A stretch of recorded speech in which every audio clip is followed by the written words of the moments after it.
the conquering hero returns. And with hardly a scratch on him. I may have picked up one or two. Well, the fact that you came straight to me instead of visiting our resident physiker suggests that you picked up something more important. A scent. The scent of Walooders. The very same. But whatever plans Kupka was hatching with the Royalists, he took them to his grave. As did his men. Slaughtered by the orcs who'd taken over the Fang. Orcs, Vivian. I've never seen such creatures in Storm before. The Walooders must have ferried them over from Ash, but why? Why work to rescue Kupka only to invade his home, the mother crystal of an allied nation, and let both fall? It makes no sense. Do you know the tale of the blind men and the Adamantus? One can often be led astray by focusing too closely on individual details. One must instead see the bigger picture. And what bigger picture is there than my map?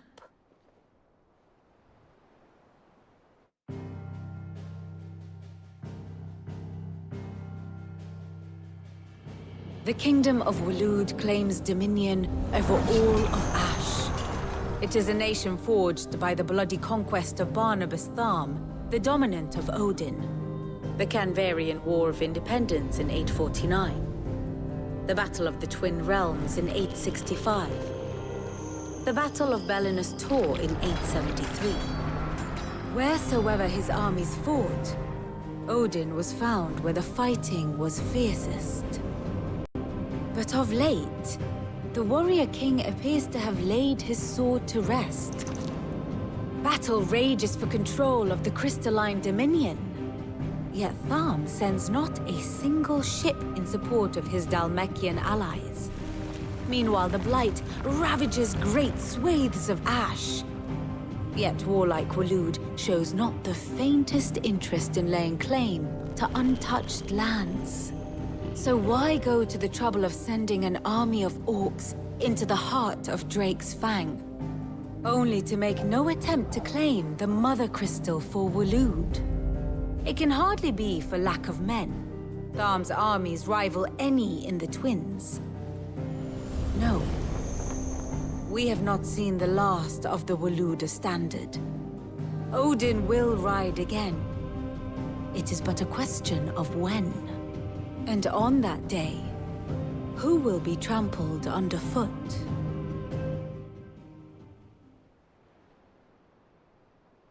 In summary, I know not to what end the Royalist betrayed Kupka.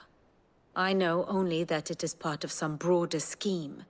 A scheme tied to the ambitions of one man. King Barnabas. But there is no need to wallow in confusion. If one is to cure a sickness, one must first identify the symptoms. And your Lord Uncle has volunteered to do just that by keeping an eye on the Royalists' movements. He's really throwing himself into this. Indeed he is. Which means all that remains for us to do is await his reports. Well, not quite all in your case. The people of the Hideaway must hear the news. Justice has been done. Hugo Kupka is dead. The wounds he left that night are still raw, especially for those who lived with Sid the longest. Tell them that those wounds might finally begin to heal. Consider it the price of today's instruction. I've never known you to be sentimental. What can I say? I am only human. And we are, all of us, sentimental animals at heart. I suppose we are. Very well. I'll go and spread the word.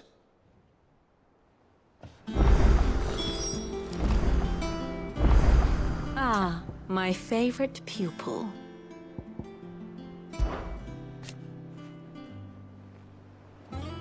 So what of its parliament?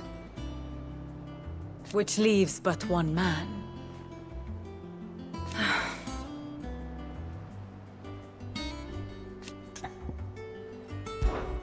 How may I help you today? Here you are.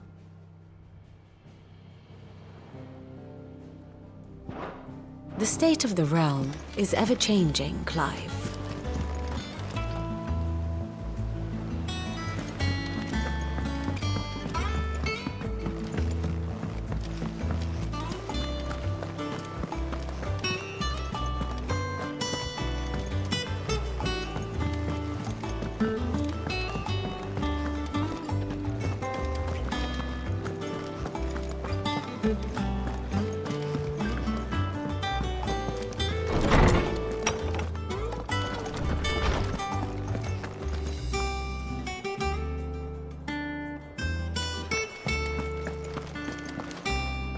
Ah, Clive.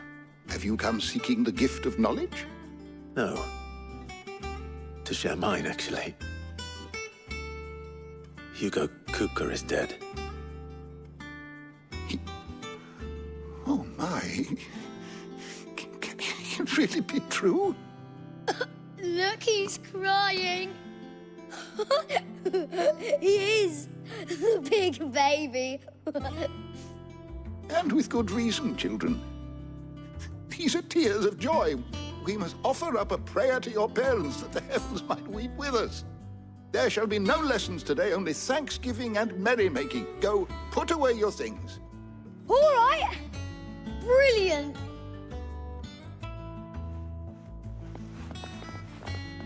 Finally, a new dawn has broken. It has. Thank you, Clive. I cannot wait to share the good news. Hippocrates.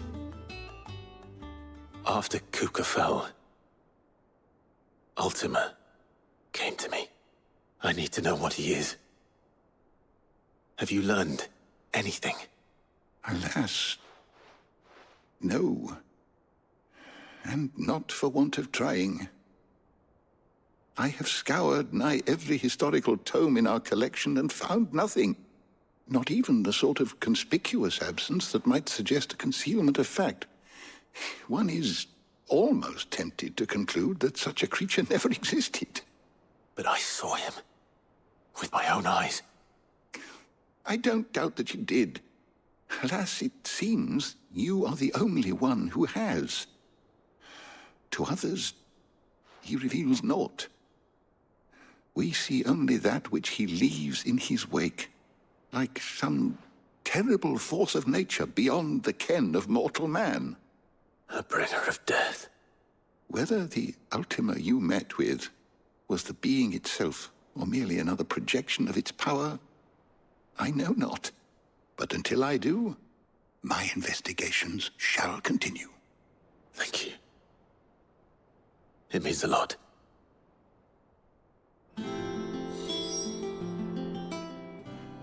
My knowledge is yours. Look around you.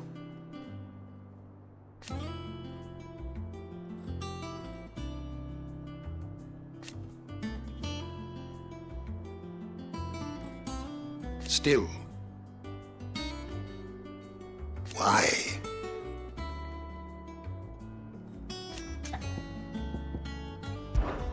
I have said it many times.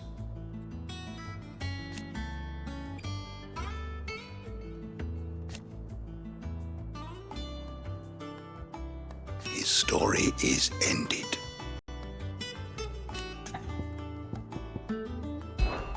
Were you aware...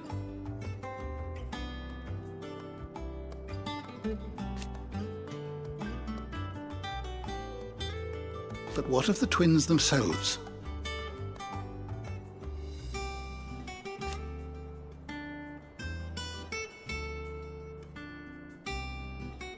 Yes, change will come.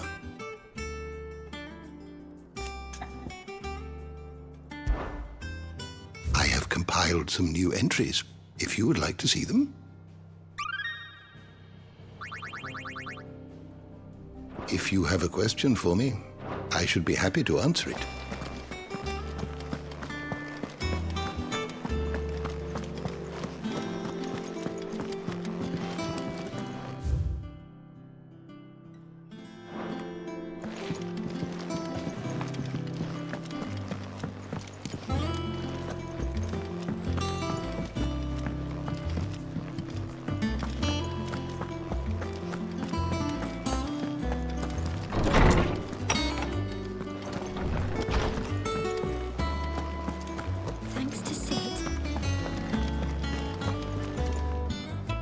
Well, someone looks pleased with himself.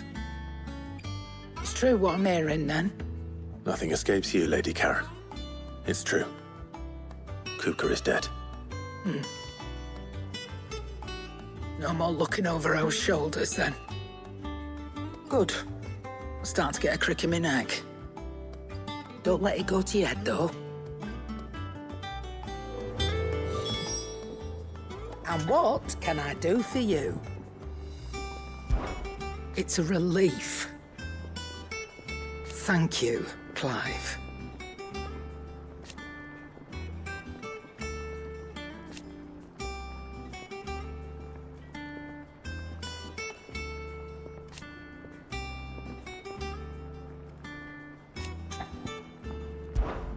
If you're gonna buy something, be quick about it.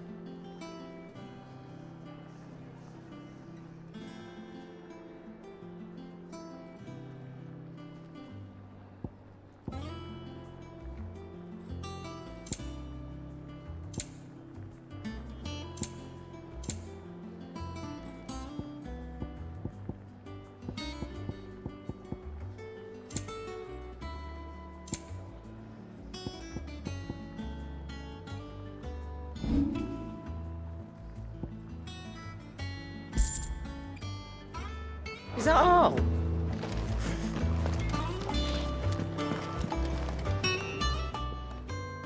Is it business or pleasure? It'd better all be here. Finished, are you? Blackthorn, do you have a moment? What is it? I'm busy. I wanted to tell you that Hugo Kupka is dead.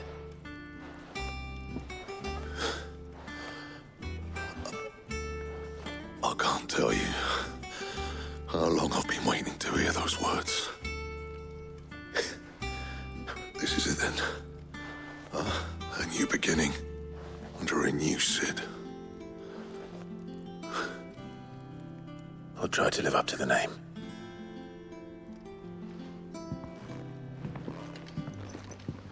Right.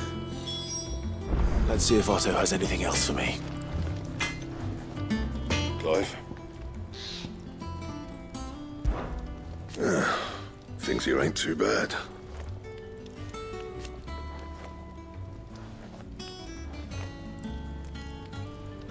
Nah.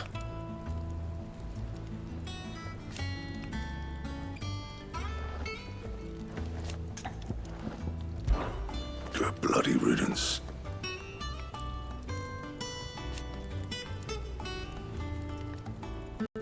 One included. What's that for you, dear?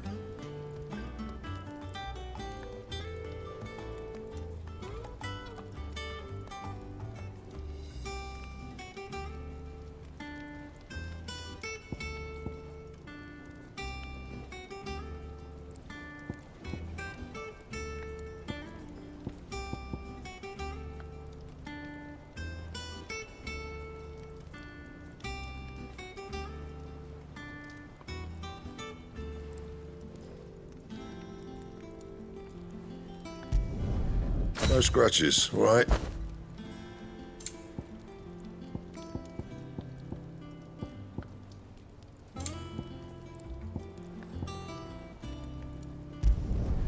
Should last you a good while.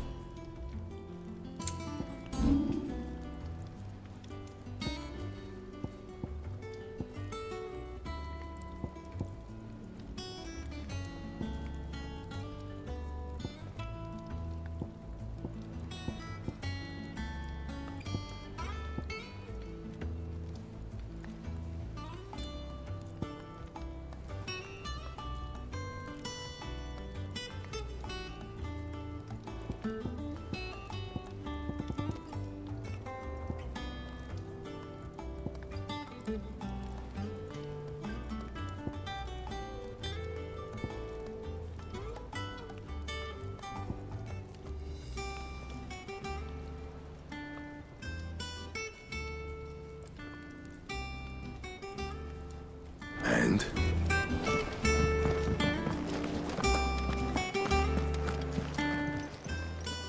And what can I do for you? Coin purse weighing you down?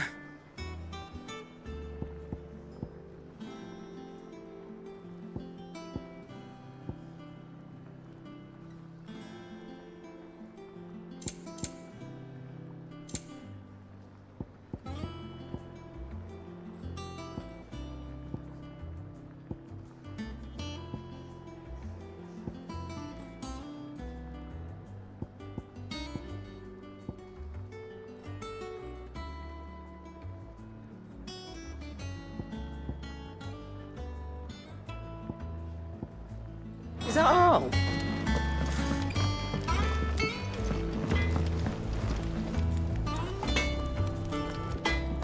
Back, are ya? What's that for you, dear?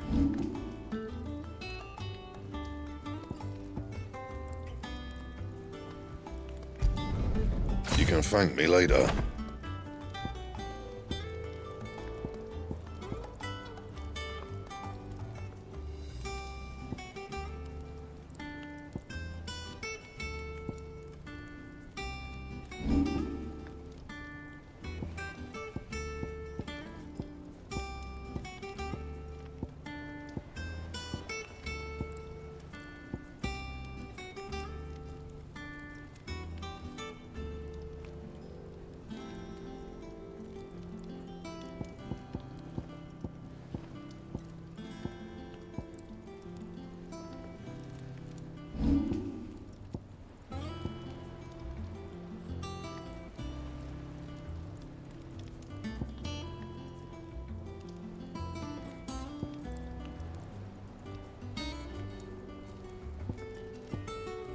That it?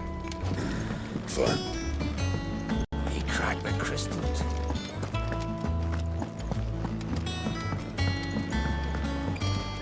I'm telling you, it's true. I heard it from Otto's own lips.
We're seeing troops amassing at every border crossing.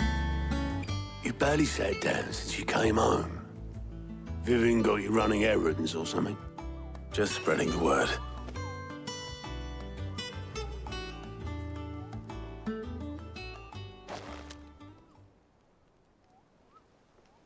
So, the Professor's got a soft side, has she?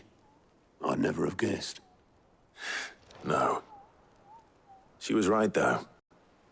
Everyone was glad to hear the news. Ah, but you ain't told everyone. I can think of plenty of friends back at the old hideaway who'd sleep more peacefully for knowing. Not least of all Sid. You should tell him. You're right. I should. And I will. Well, when you do, be sure to take Mid with you. She's been going at it hammer and tong down in that workshop of hers, trying to do her father proud. I can't remember the last time she visited the old sod's grave. Very well. I'll suggest it.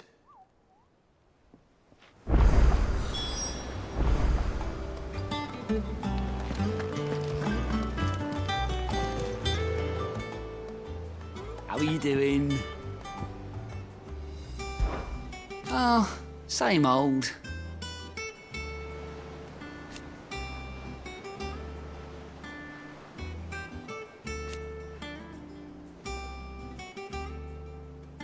So,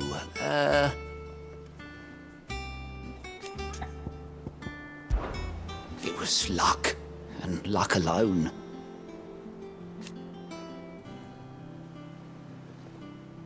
But now,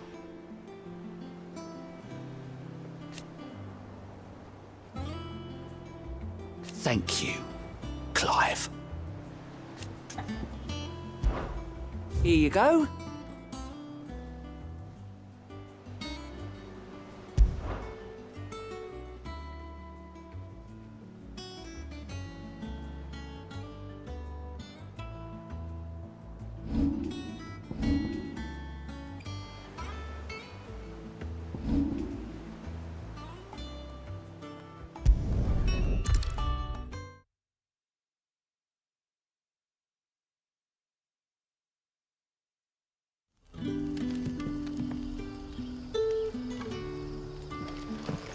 Good day to you.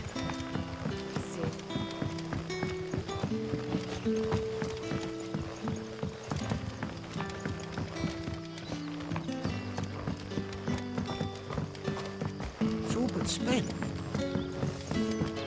The crystals we get from the tail. We had to dig a new cellar. Hello, Sid. Take it. See it where you like. Ah, Clive. Your timing is exquisite, as always. I have a concern which you may be able to assist me with. Go on.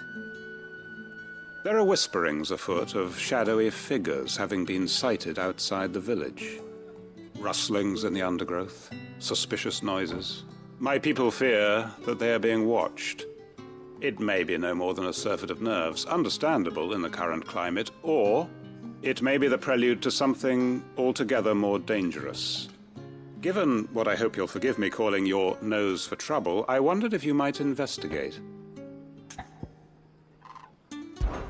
Of course. Excellent. You might begin by speaking with the good citizens of Lostwing. Listen to their tales, and make what you will of them. All right. I will.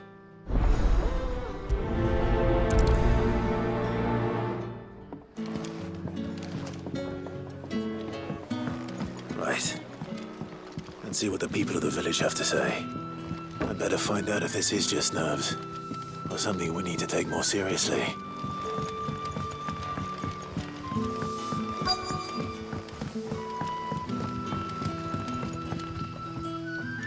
You all right, Sid? Something on your mind? There is actually. Can I ask you something? Quentin tells me people have mentioned shadowy figures out in the woods. Have you noticed anything unusual? Oh, that. No, sorry, can't help you. I heard the rumours, mind, from the lads working over at the vineyard, but none of them has seen anything either. All right. Thanks anyway.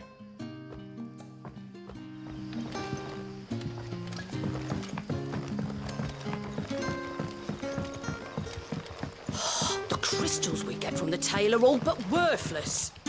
It's not just the crystals. Bearers are having trouble with their matches.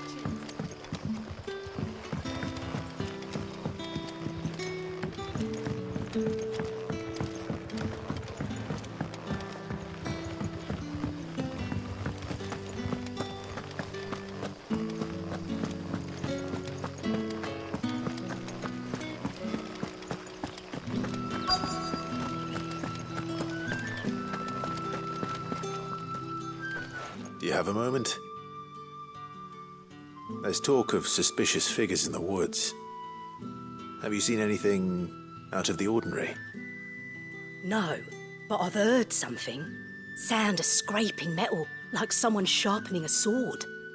Where was this? In Lorbert's Pass. Was out foraging for herbs when I heard it, screeching out from between the trees. Ran back here as quick as my legs would carry me, and I ain't been back since. I see. I'll look into it. Thank you.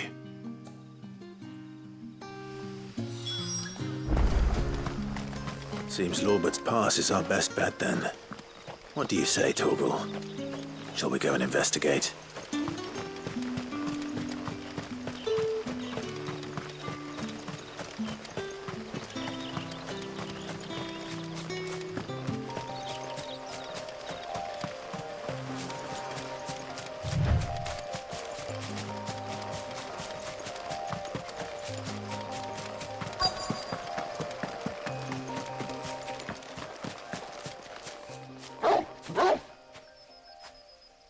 You there?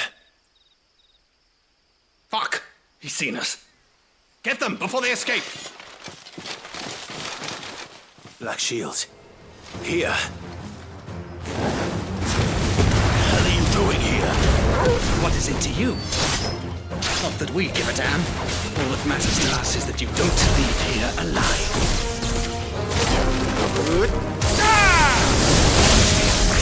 Get him!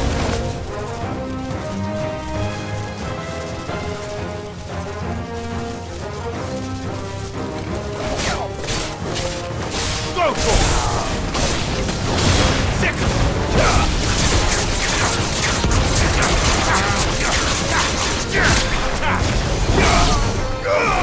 Over here!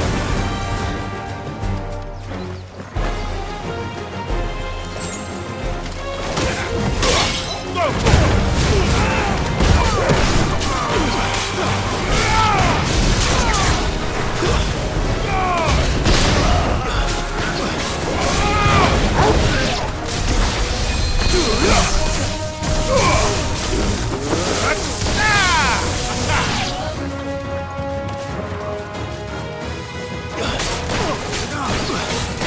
It's over!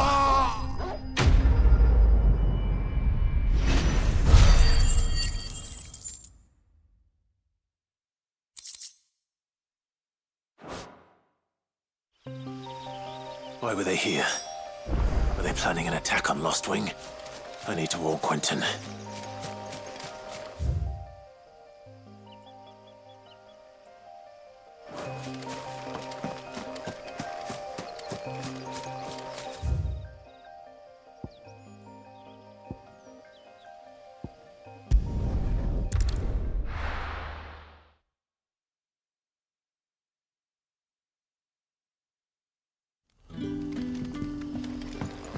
Good day to you.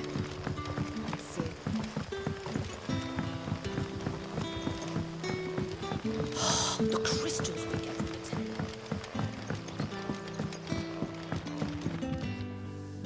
Clive, how goes the hunt for our sinister figures? I found some Black Shields hiding near Lorbert's Pass. They're gone now. Black Shields. The Empress's former bloodhounds. Though they serve another master now. One who means to root out and destroy both me and those I care for. And it would appear the pack has finally caught the scent of its prey. Damn it all. I had hoped I would have more time than this. More time to prepare. But if we are cornered, we have no choice but to bite back. And bite back we shall. I'm sorry. You're going to need to explain. Who did the Black Shield serve now? And why would that person want you dead? Because I want him dead. Who? The former Lord Chief Justice of Sanbreque. All that I have built here is for him. I don't understand. Why him? Why Lostwing? I suppose it is better that you know the truth. I was a member of the judiciary once. So sickened was I by the injustice of this world, I swore to fight it. And fight it I did, in my own small way. I saw more than a few corrupt officials condemned to the very cells into which they had thrown blameless innocents. Men to whom the law was but a scourge to turn against the powerless. And throughout, it was the Lord Chief Justice who backed me, who was my one true ally in the quest to see justice done. So what changed? I discovered that he hunted bearers for sport.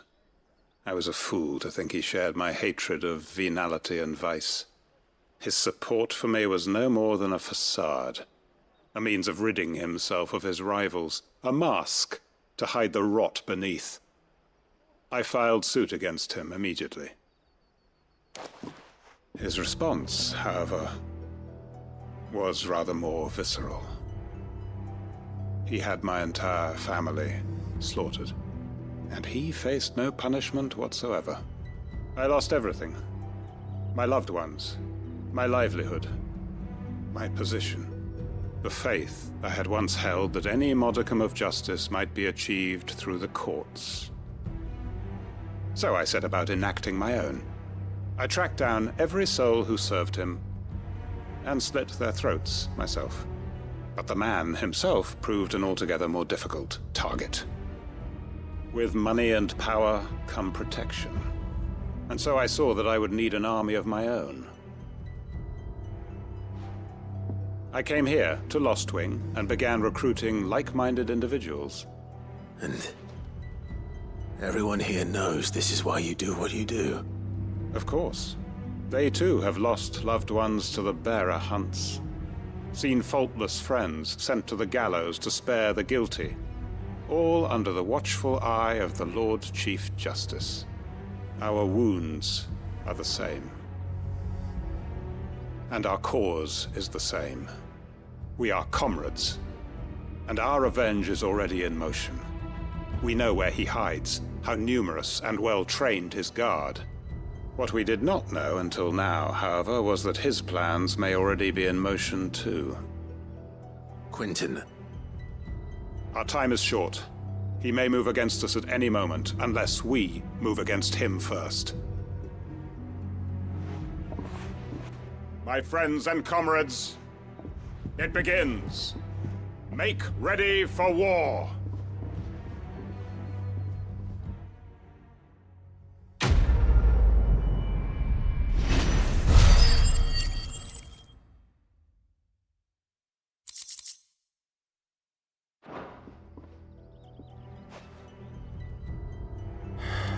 I'm not going to change his mind.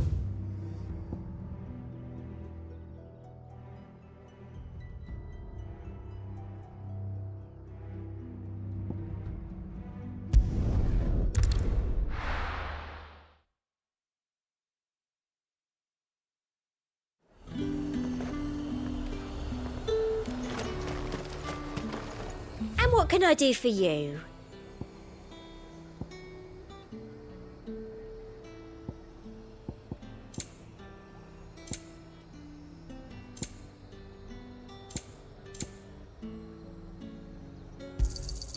An excellent choice.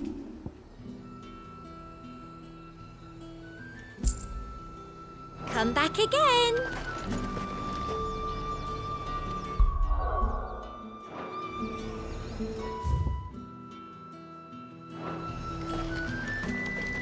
And what can I do for you?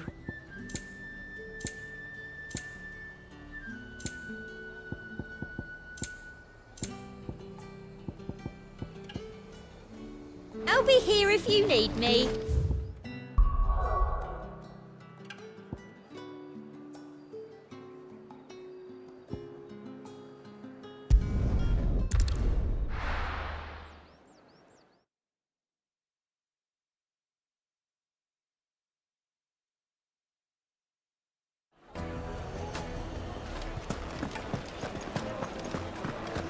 The finest fabric! Take a sniff, good sir. You'll be drunk. Gone, just like that. And without so much as a by your leave. What's the matter? It's my apprentice. He up and vanished while my back was turned. I'd go and look for him myself, but I've got a bakery to run. A bakery that's now short one pair of hands. Loath though I am to rely on the kindness of strangers, I'm at a loss. Please, will you see if you can find him? I'll see what I can do. Do you know where he might have gone? I wouldn't be surprised if he was off somewhere mooning at Drake's Fang. He used to work there, you see. Poor fool left his heart in its hollow. All right. Then that's where I'll start.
your flesh. Your feasting days are over. Over here!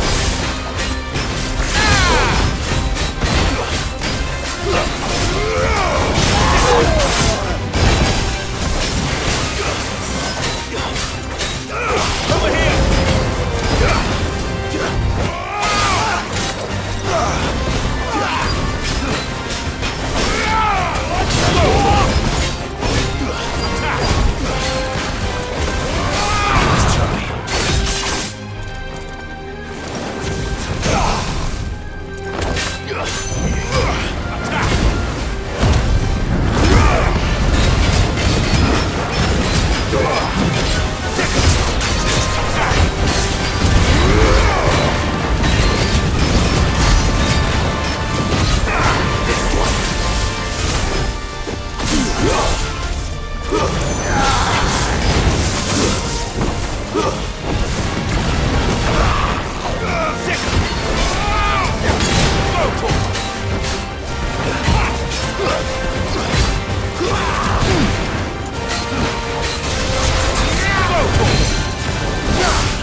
Those who kill for sport deserve no better.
Excuse me.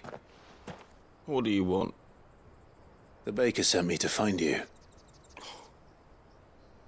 I am a sorry, selfish sod, aren't I?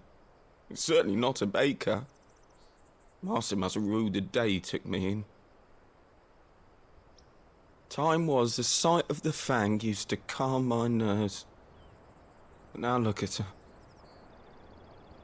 I take it you missed the Mother Crystal.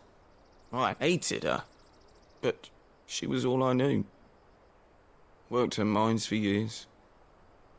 And when she shattered, part of me shattered with her. I had to trade my pickaxe for a rolling pin, but I'm no good at baking. Every loaf I touch collapses. My bread's as hollow as I am. She was the only thing that could fill the hole inside me. Oh, I loved her, damn it. But now she's gone. She's never coming back. What am I supposed to do? I ask her. How does a shell of a man learn to live again?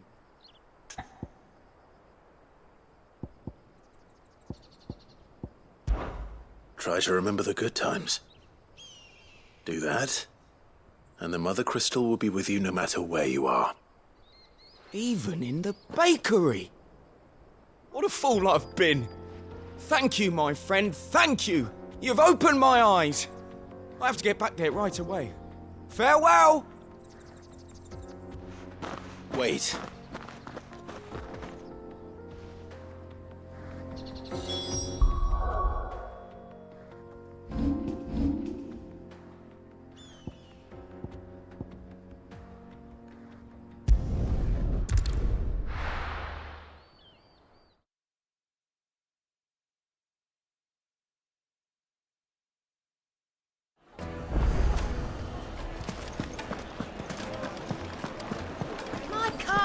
The most fragrant herbs and spices. Ah, there you are. The man who lit a fire under my wayward apprentice. Though I worry you might have stoked the flames a little too high. He damn near ran me down trying to get to my oven. Master, it's ready. Behold the Drake's Balm. A truly unique creation. I dare say it is. Just look at it. A perfect likeness of the Fang herself. Her steepled peaks, her fulsome spurs, her inviting hollow. True, my loaves collapse more often than not, but what's the Fang without her crater? Why, no Fang at all. And look, inside. She's filled to bursting with a bounty of beautiful crystals. Salt crystals! Master, I have found my purpose. I must use my work here to preserve the memory of the Fang. Well, if it tastes half as unique as it looks, I'd certainly say you're onto something. Not only is my apprentice back, but he's finally pulling his weight. With any luck, I might even have a new delicacy on my hands. I don't know how you did it, but you have my thanks.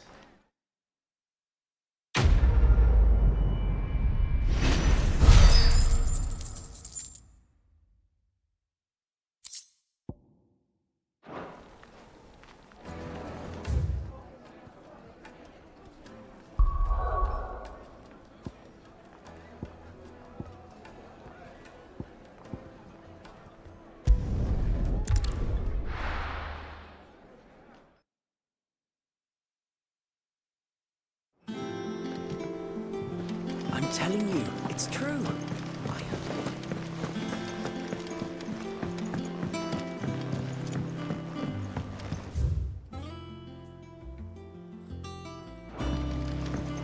We're seeing troops amassing at every border crossing.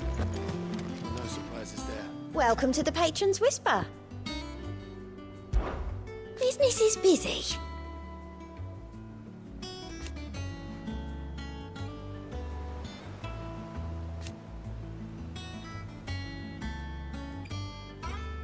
Still.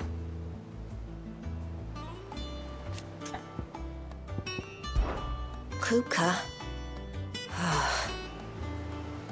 When I close my eyes.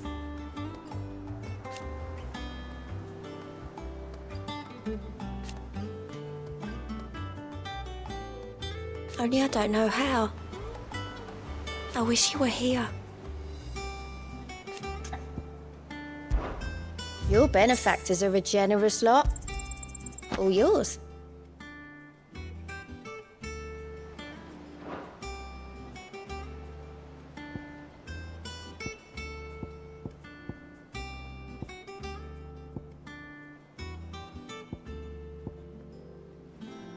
Best of luck out there, Sid.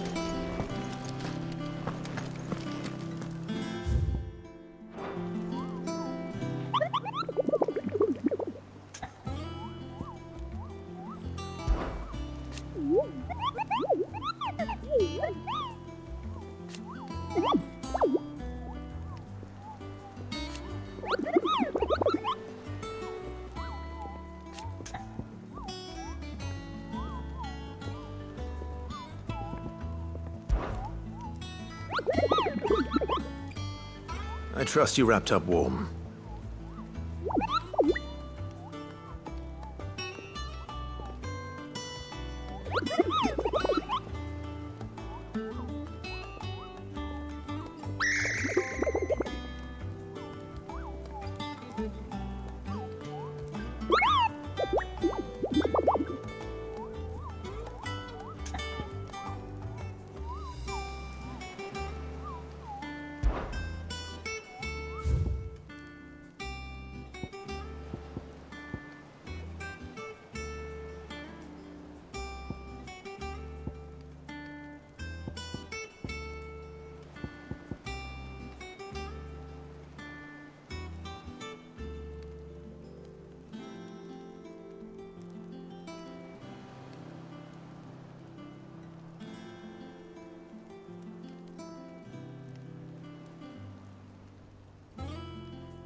The finest fabric! The most fragrant Now, herbs. Dusan, I know you're keen, but... Oh, where did all the men go? Plates and pots!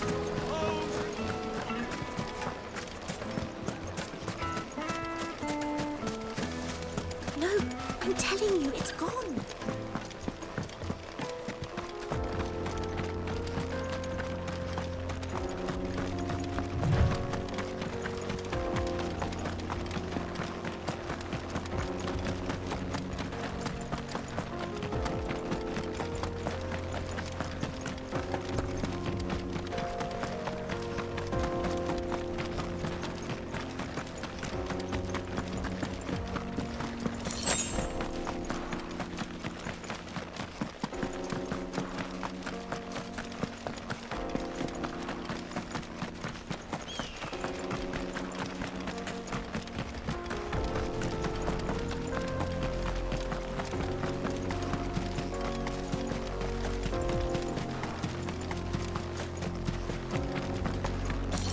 This might take a while. This one.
Surrounded. This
This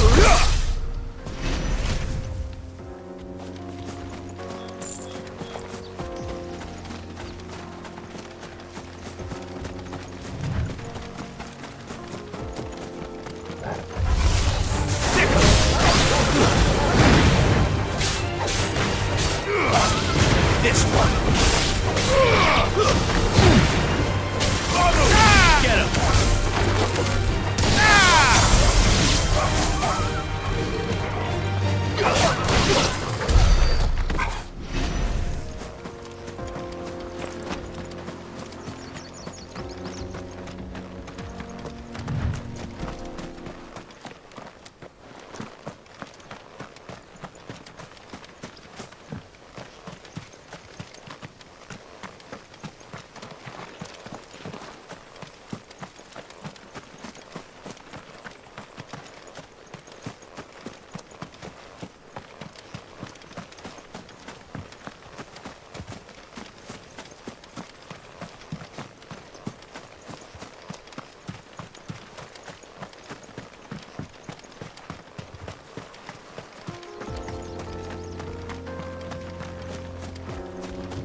Get him.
This one. Sick 'em.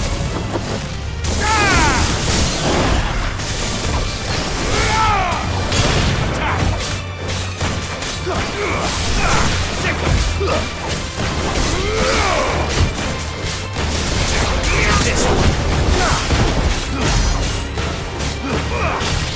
Get him. Attack.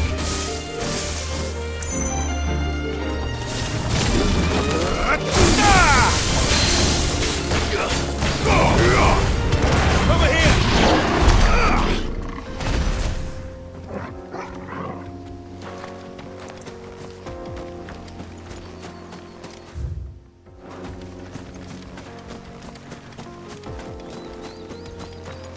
That's better.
This one.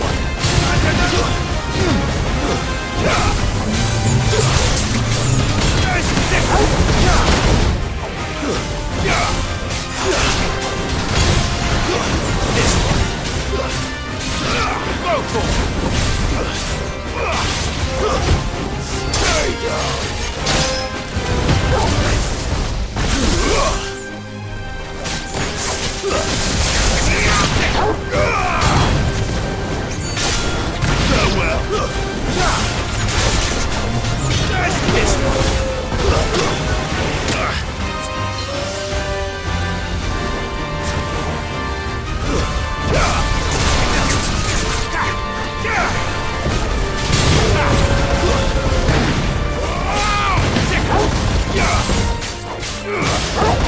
enough.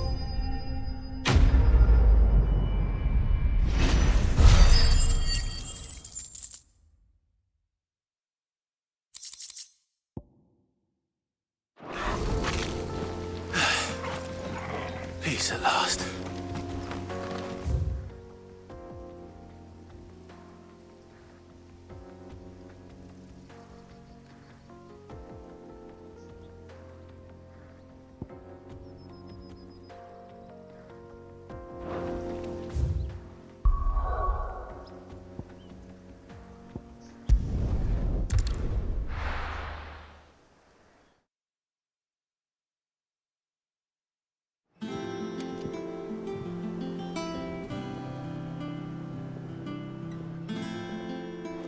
I'm telling you, it's true.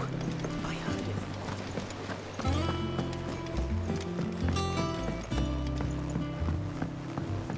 We're seeing troops amassing at every border.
Go for it!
Time for the pack, is it? Let me introduce you to Mark.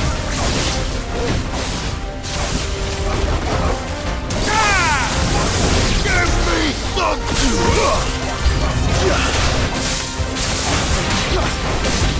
this one.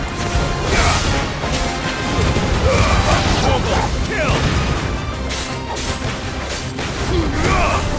Get him. Go for it. Get him!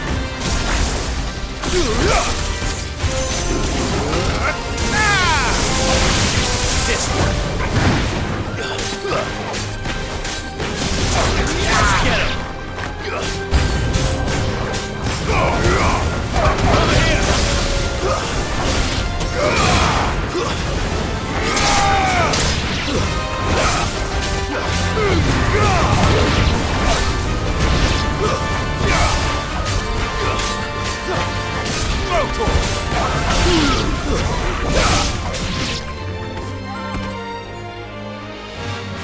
And then there was one.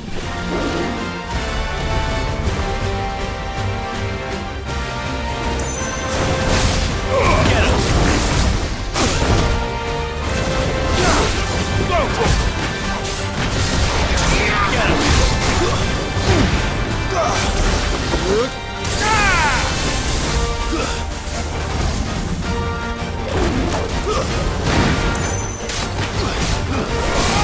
Get him!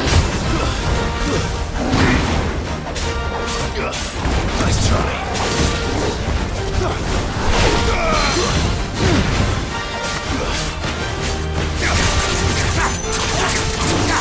Get him!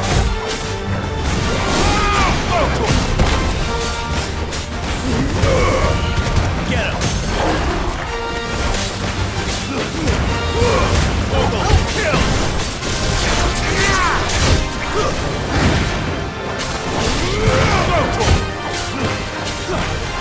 Over here!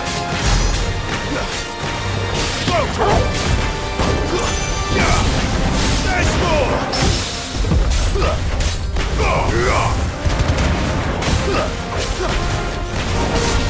Get him! Get him!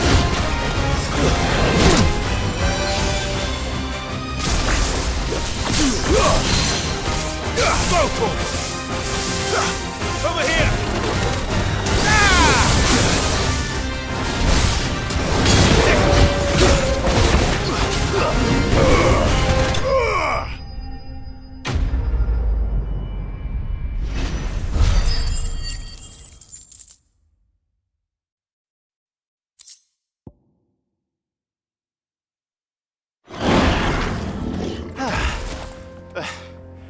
That wasn't too bad, was it, Torgal?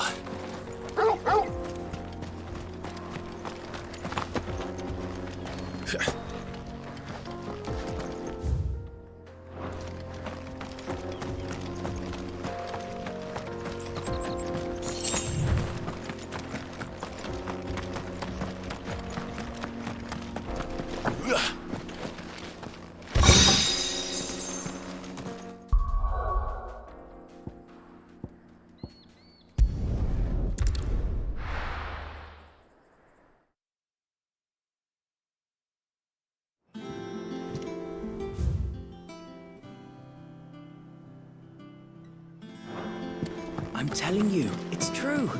I heard it from Otto's own lips. Thanks to Sid. Thank you, Clive.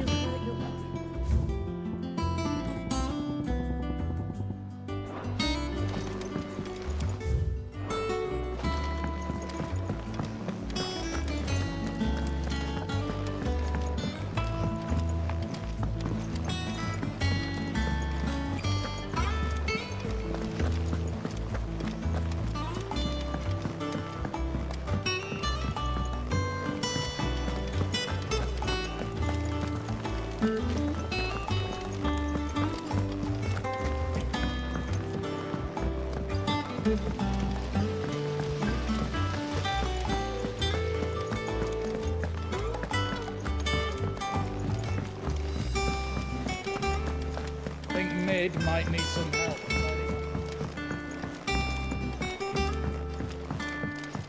If I don't come up with something soon. All right, Clive? What do you want? I'm going to visit Sid, and I thought you might like to come with me. Sorry, I'm too busy for all that right now. I've got to get this thermal displacement stack sorted. Thermal... Displacement stack. Here. And this is for... Only the fastest, finest ship the world has ever seen. The Enterprise. Me and my dad designed it together. Where other vessels rely on the fickle winds to drive them through the water, ours is fitted with mithril engines. And those things have got more push than a behemoth in a bad mood, and more heat than all the hells put together. Which is where the stack comes in. I may have already talked some tight-lipped shipwrights into putting the hull together for me in a little dockyard in Canva. But the stack's a bit more involved, so I'm building it here. Thing is, it's so involved that I'm running behind and it's starting to hold things up over at the shipyard. I'll come and see my dad, though, when I'm done. Whenever that is. Is there anything I can do to help? Good old Clive. I were hoping you'd say that. First things first, I need some parts meching. The stack will be made up of 3 major components. There's the plating, here, that channels hot vapors away from the engine. The helm over the top, that disperses all that heat into the air. And the shielding around the sides. That stops the rest of the ship from going up in flames. A full suit of armor, then? Probably best to take it one piece at a time. Then you'll need to start with the plating. Everything else fits onto it. I've got the designs and the list of materials here. Show these to Blackthorn. He'll know what to do. I can't make head nor tail of them. Luckily, you don't need to.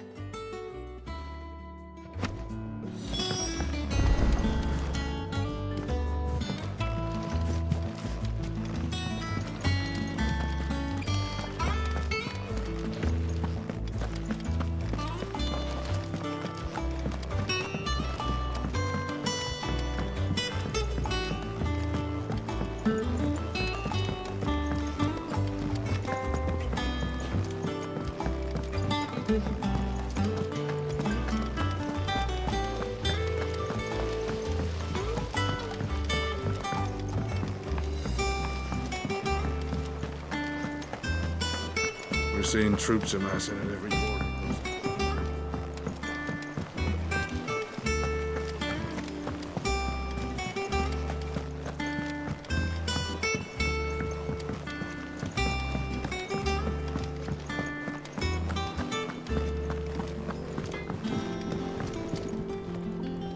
Blackthorn, can I ask a favor? Out with it. It's for Mid. This my last chance to say I'm otherwise engaged. I'd spare myself the arseache. Go on then. What is it this time? She said you would know. Here.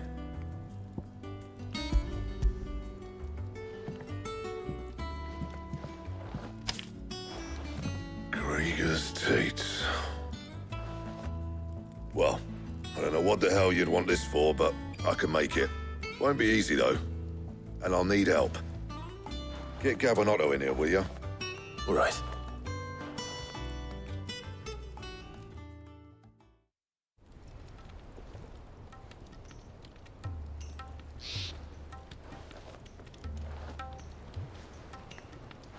So Mid's roped us all in here again, has she?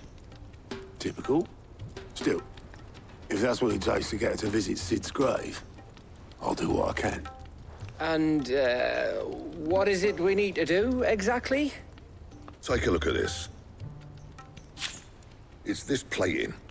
The usual sword-grade steel won't work. We need something that can get very hot, very fast, and still keep its shape. That means an alloy. Something that won't break or buckle at the temperatures she's talking about. Which is where you lot come in. I need materials, and I've got my work cut out already. You'll have to fetch them. Now, there's a special kind of sand I'm after that you can only find out in the Velcroy. Stardust, they call it.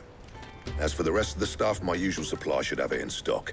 It just needs buying and bringing back here. Well, we'll get it done quicker if we split up. One of us should probably give you an hand coat in the sand. And the other can go and get the rest from this supplier. Right then. Well, make your minds up who's going where, we can get this over with.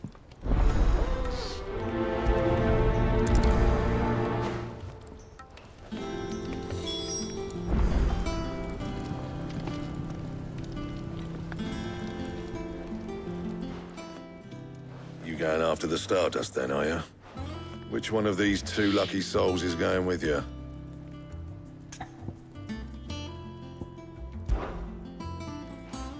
Gav, you're with me. All right, then. So, where do we find this Stardust stuff? There's a river that runs through the southern reaches of the Velcroy. It's the black sand that washes up on its banks that you're after. Southern reaches of the Velcroy, eh? That's down past Dalamil. I'll go and scout the place out. See about hiring us a wagon to bring the stuff back to. All right.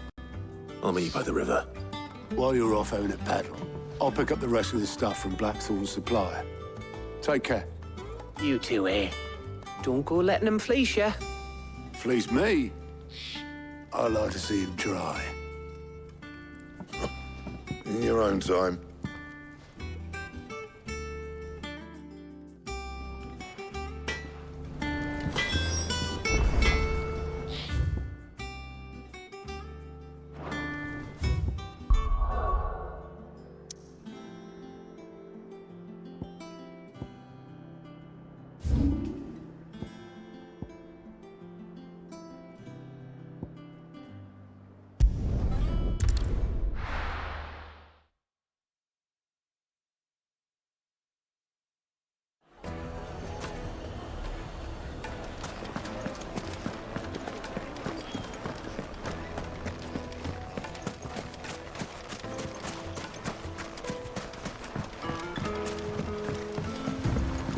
Looks like I found the river.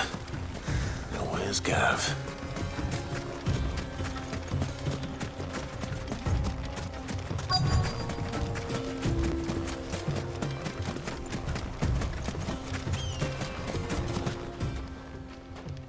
Sorry to keep you, Gav.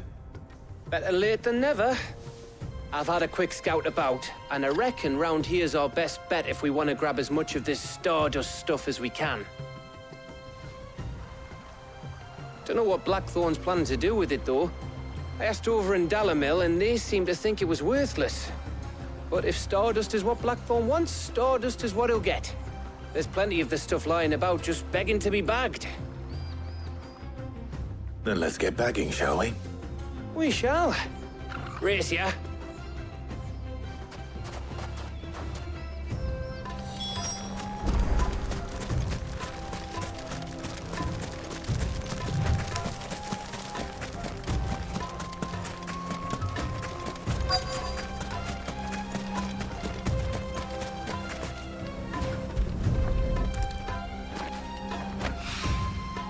So this is stardust. It just looks like black sand to me.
That should be enough for now.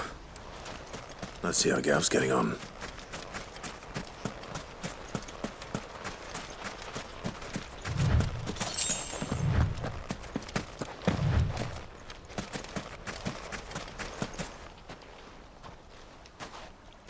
You finished? How much did you get? Enough. I hope.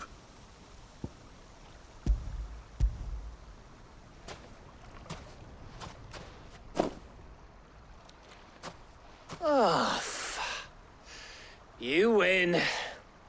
That might even be enough for old Blackthorn. Hey, before we go, do you mind if we have a chat?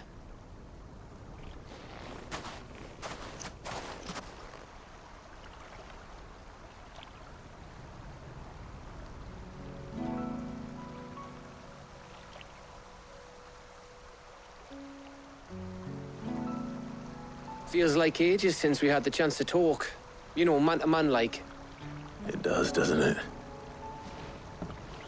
Back when you first took Sid's name, we were talking all the time. Working out what to do in that. There was a lot to work out. And there still is. Those shoulders of yours starting to feel the strain. Hardly ever see you around the hideaway nowadays. Always on some errand or other. You can take a day off, you know. Well, says the man who spends most of his time behind enemy lines. Only 'cause you keep sending me there. I know I can count on you, Gav. Likewise.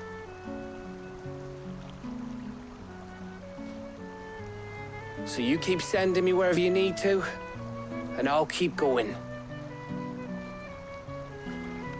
Safe in the knowledge that I have a home to come back to. Thanks to you.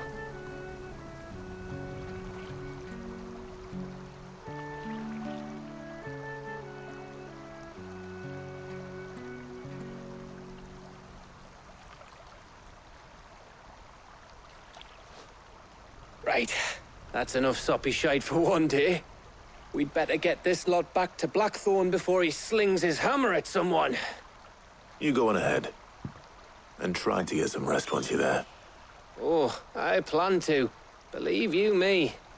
After Blackthorn gets what he needs, of course.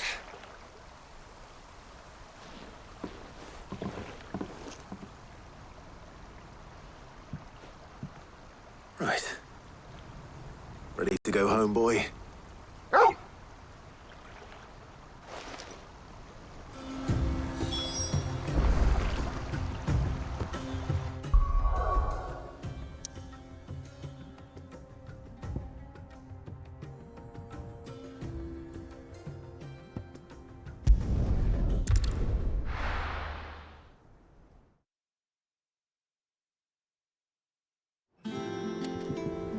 Let's hope this is all Blackthorn needs.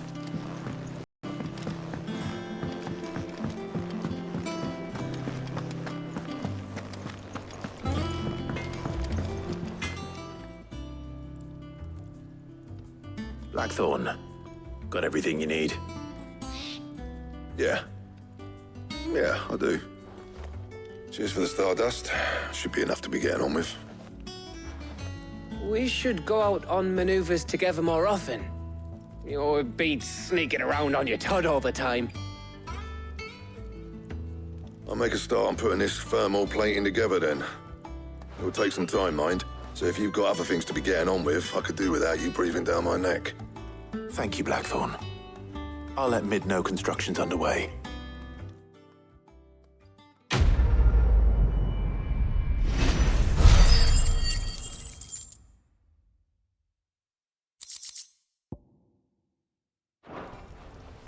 Suppose we'd better be getting back to work too. Give us a shout if you need anything.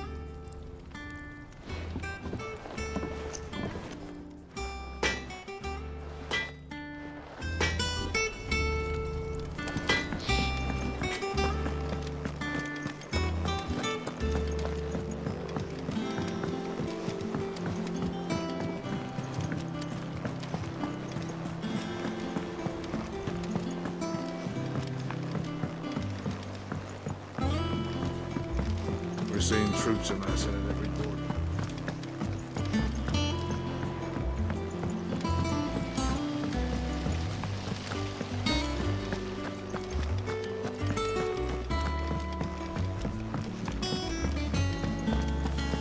Think Mid might need some help tidying up. If I don't come up with something soon. You'll be pleased to hear that Blackthorn started work on the plating. Excellent. 1 down, 2 to go. So, what's next? The helm, of course. For this, we'll be repurposing fallen scrap. Salvage from the ruins? I thought that material was all but impossible to work. Ah, but we don't have to. I'm sorry.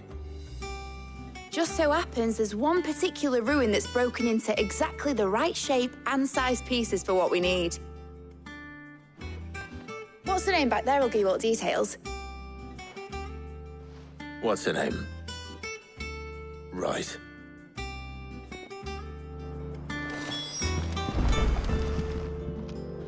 Oh, Sid, is this about the helm? Yes. Mid said I should speak with you. I'll show you the plans then. Here you see the mithril engine, in which mithril is burned to generate heat. That heat is then harnessed to produce motive force. Excess heat is dealt with by means of the thermal displacement stack, which disperses it into the surrounding air. Now, were we to rely on thermal plating alone to achieve this effect, the rate of excess heat buildup would far exceed the displacement coefficient of the plating. In other words, the reactor would overheat and eventually explode. This is where the helm comes in. It connects to the plating, you see, and serves as a sort of thermal sink to absorb all that excess energy. Our experiments have shown that fallen ceramics are remarkably thermophilic. They can withstand and absorb levels of heat far above anything we are able to make today. And not only that, they're also waterproof and immune to rust, making them the perfect material for our protective hood. Why, If sea or rainwater were to enter the reactor proper, it would vaporize instantly. The forces produced would tear the ship from stern to... You can stop there. I understand. Mid said we might be able to use parts of a fallen ruin. Where would I find it? Ah, yes. It's in Lorbert's Pass, near Lostwing. The thing is, well, I probably should have arranged to have the pieces we need brought here sooner. You see, a certain unwanted visitor has taken up residence there. It's no longer a matter of just walking in and taking them. It's, going to be considerably more dangerous than that. I see. Then I suppose I'd better deal with this unwanted visitor for you. Would that help? Oh, very much. Thank you, Sid. I'll gather my team and head there right away. We'll meet you outside the ruins.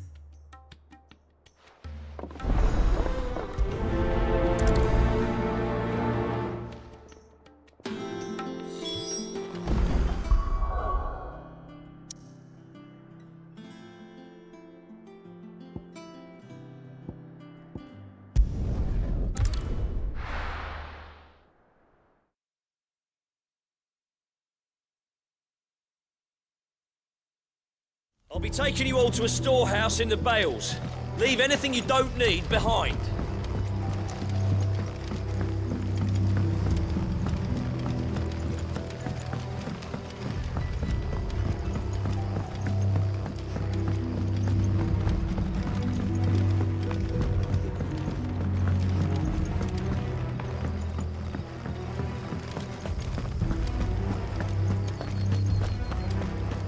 Come, my children.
Time to fight.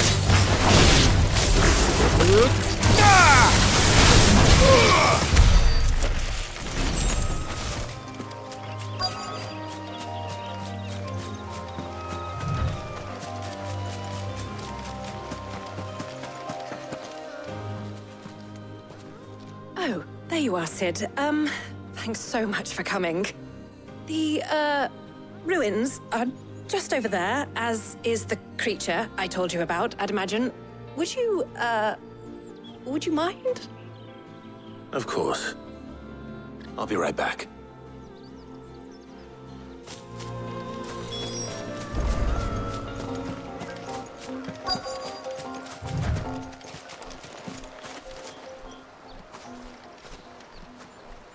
Anybody home?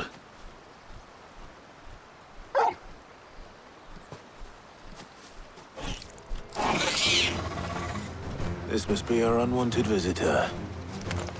Time to go.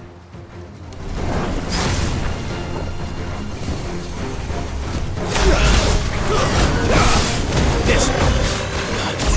Get him.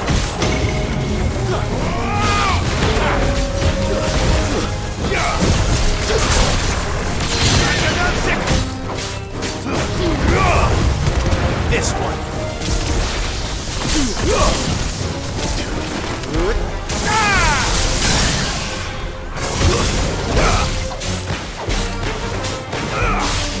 Over here. Sick. Over here.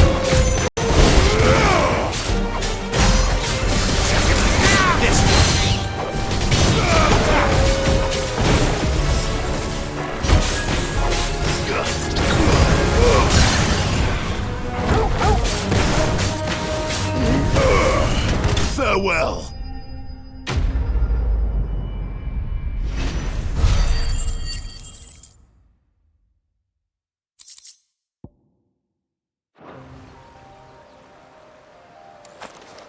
The things I do for you, Mid. Sid! Oh, thank goodness you're safe. You shouldn't have any trouble now. Indeed. Well, don't let us keep you. We'll, see that everything is transported safely back to the hideaway. All right. I'll let Mid know you're on your way.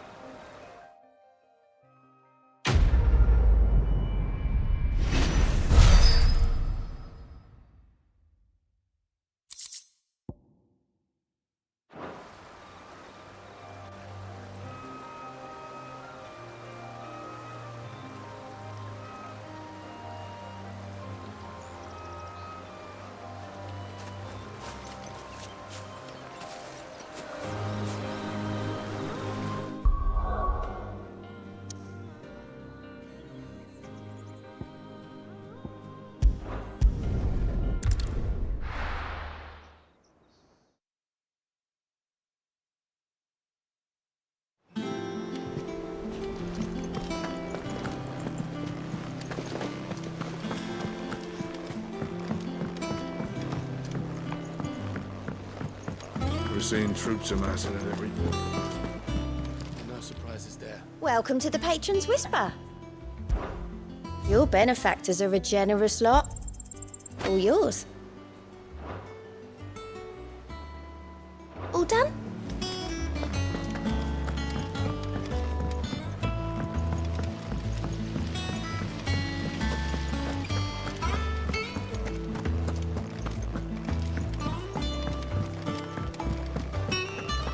I think Mid might need some help. If I don't come up with something soon. Mid. Helena has recovered the material for the helm. She'll be along shortly. Excellent. Another job well done. And just one remaining. Right. Right, the shielding. This one's a bit of a bugger. How so?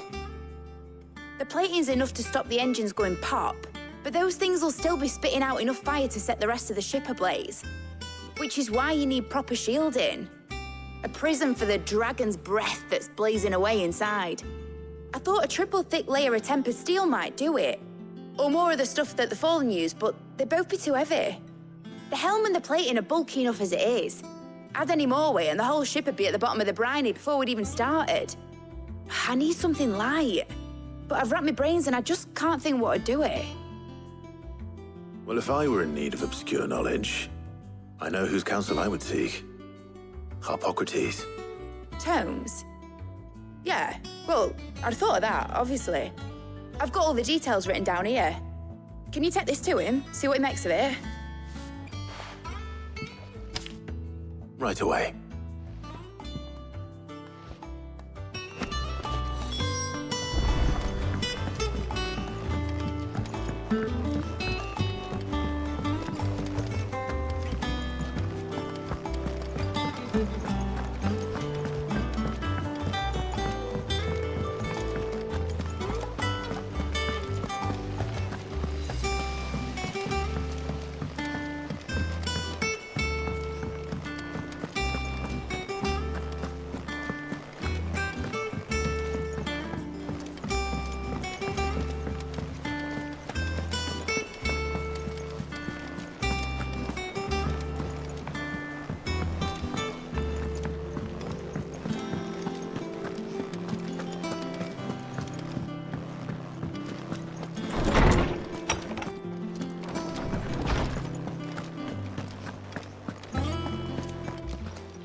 Harpocrates, do you have the moment?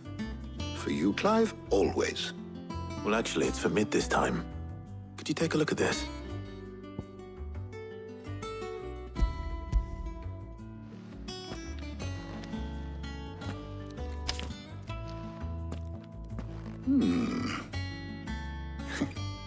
Shielding for a mithril engine. Whatever will that girl think of next? And what are these notes around the edges? She has some specific requirements for the materials. The shielding needs to be able to resist extreme heat on the inside, and yet remain cool enough on the outside not to set the ship alight, while also being light enough not to sink it. As you can imagine, she's struggling to find anything that meets her needs. I see. I wondered if you might know of a solution, or if you might be able to search the records for one. Perhaps it is not a different material she requires, but a different approach. What do you mean? Consider the lake we have made our home. Its blighted waters eat away far more quickly than fresh water or even brine, at timber and steel alike. And yet, we have made a home here from those very materials nonetheless. We have. But Bardolph must varnish every board twice over to keep it from rotting. And Obelus complains that without a constant supply of pitch. I see. Early Gregorian histories speak of a preparation known as moon dew. It is said to be able to resist even the most ferocious flames. Before the dragoons tamed the worms and wyverns of the realm, nobles would daub their castle walls with it in order to guard against dragon fire. So if we could recreate it... It might be applied to some material or other in order to provide the protection Mid requires. As to how best to apply it and to what material, perhaps Bardolph and Obelus might be of assistance. I shall speak to them and see what wisdom they might have to offer. If you would be so kind as to procure the necessary ingredients, I shall discuss the specifics of how it might be most effectively put to use with our two friends. The knowledge of the past may yet prove useful to we of the modern era. Thank you, Harpocrates. And since you're asking others to help you, perhaps I should too.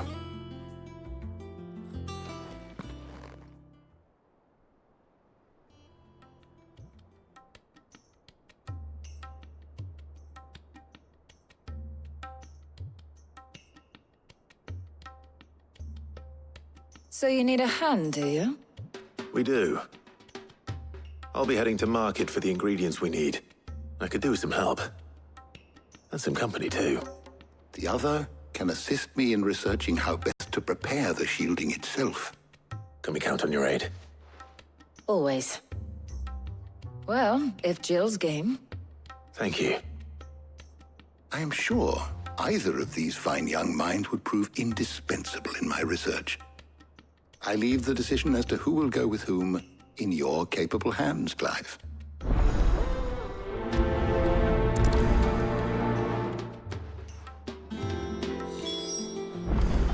Shielding that guards against even the most ferocious flames. We could have done with some of that on Drustinus. I doubt I would have survived that place with or without it. A trip to Northreach, though, I think either of us could handle. So, Clive, have you made your decision? Who will accompany you on your little excursion? Very well. So then, what do we need to find? I have taken the liberty of preparing a list. Here. White chocobo eggs. Pepio nuts. Are you sure this list is right? Everything on here seems very edible. I would have thought the ingredients would be a little more exotic. Though these items may seem mundane, they have potent effects that are rarely exploited, effects for which they were once highly prized.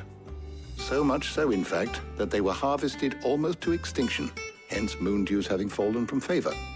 Now, of course, they can be obtained with ease. You should be able to find everything you need at the market in Northreach. Is that so? I've been meaning to visit Northreach anyway. I'll set out now. Join me there when you're ready. I will. Until then. You two enjoy yourselves. You too, Talia.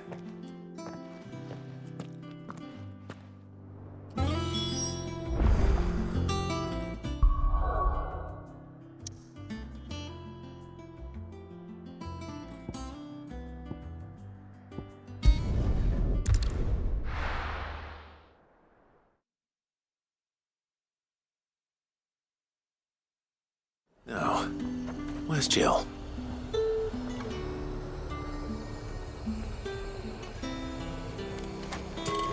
There's talk that the Glassgate flood has... Keep them pilchards nice and chilled. Are those Pepio nuts? How goes the hunt for ingredients? I've only just started. I'm sure everything we need is somewhere amongst all these stalls, though.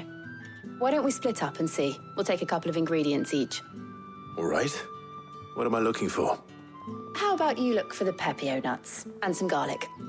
I'll find the other things we need. We can meet by the gate when we're finished.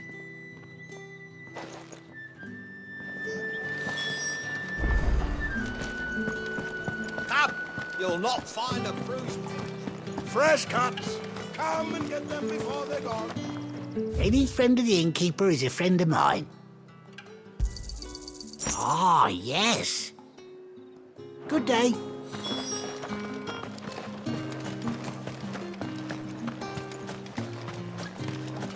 How the hell is anyone... What do you want? Go on, take it.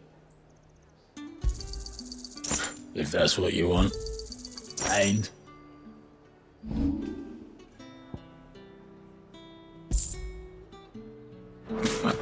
That's everything.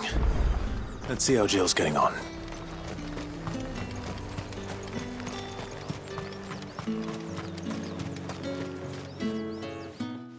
Did you find everything? I did. Here.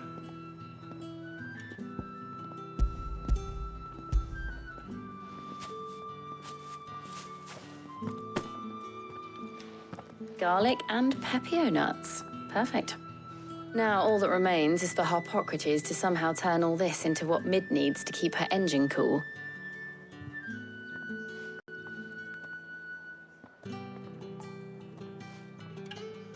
But before we head back, would you walk with me a while?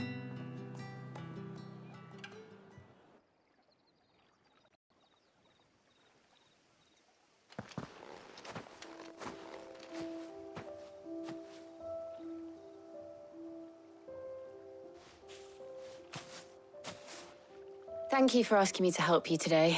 It makes a nice change. It does. It's good to get away from all the battle and bloodshed for once. Just being here reminds me of when we were children. Do you remember? Walking down Market Street in Rosalith, taking in the sights and smells. How could I forget? What with Torgal's antics. Remember how his nose would prick up at the scent of sausages? He'd go racing away and we'd have to go running after him. We wouldn't catch you now, would we, boy? Was there anything you wanted to buy for yourself while we're here? There was, yes. Well, sort of. Molly in the kitchens told me about a place that sells particularly good pies. Thought you might like to share one with me. I would. Thank you. And I saw some bread.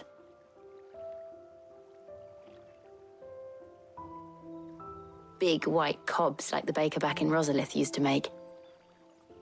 What do you think? I thought we might get some soup to dip it in. But then I tried a slice of the butcher's dry-cured ham and it was just... oh. You all right? Sorry. It's just... you're right. I really do feel like a child again being here with you.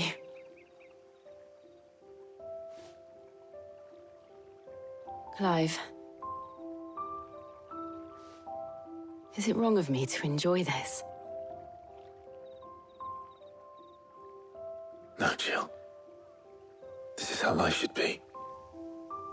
And it's how our lives will be when our work is finally done. When we can live on our own terms. I hope so. Thank you, Clive.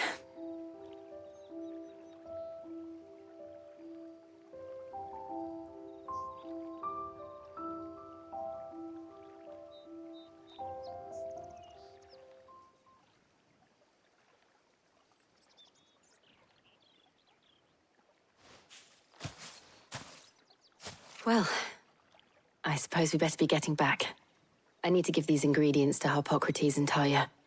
I'll see you at the hideaway. Take care. I will. You too.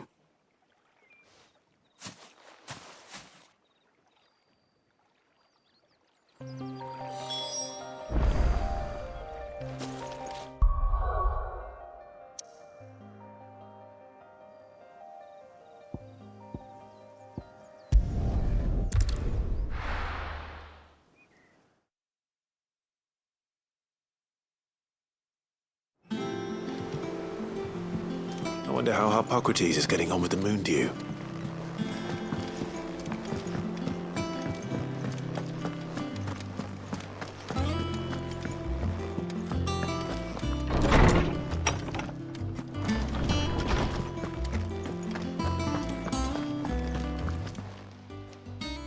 How's work on the shielding progressing, Hippocrates? Well, very well indeed. And thanks in no small part to your kind assistance. I was just explaining to Tarja how we might best go about preparing the moon dew. And now that we have all the ingredients, we may begin. You can count on me. I've mixed more than a few mysterious concoctions in my time. I'm sure you have. What about the shielding itself? Work is underway, under the watchful eyes of Bardolph and Obolus. Apparently, it'll be ready soon. Thank you. All of you. Right then. Jill, would you join me in the infirmary? Many hands make light work and all that. Of course.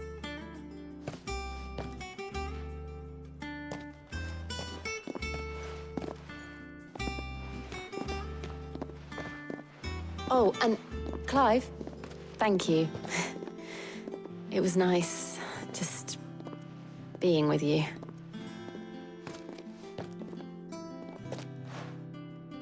It appears our work here is almost at an end. A shame.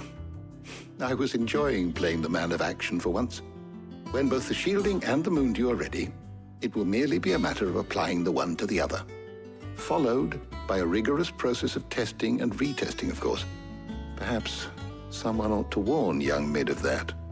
Leave it to me. Thank you, Hippocrates.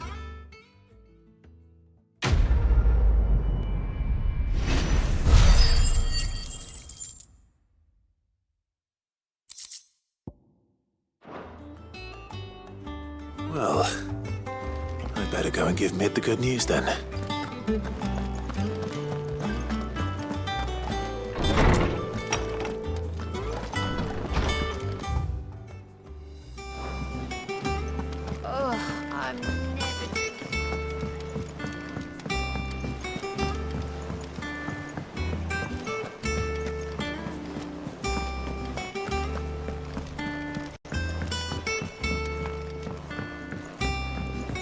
We're seeing troops amassing at every border.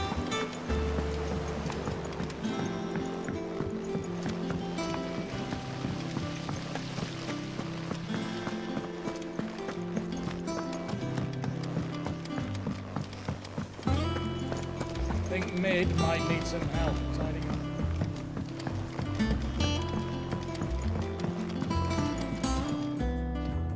Sorry to keep you waiting, Mid. But you'll be pleased to know that work on the shielding is underway. You found something for it? In a manner of speaking, Hippocrates knew of a substance that's highly resistant to heat, a coating that should provide the protection you need. He's supervising the construction and testing of the shielding as we speak. Brilliant!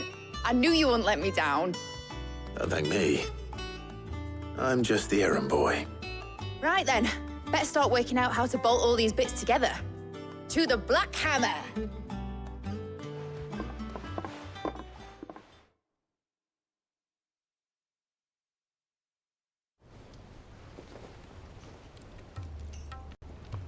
You know, when I got into the smithing game, I thought I'd be making swords and shields, not thermal bleeding didgeridoo-dahs. Displacement stacks. Same difference. Whatever you call it, I ain't putting it together in here. It's cramped enough as it is. Let's take this outside. Mid, you get all the parts lined up on the deck. I'll take care of the rest. On my way! Oh, and bring me the biggest hammer you can find. This is gonna require some precision walloping.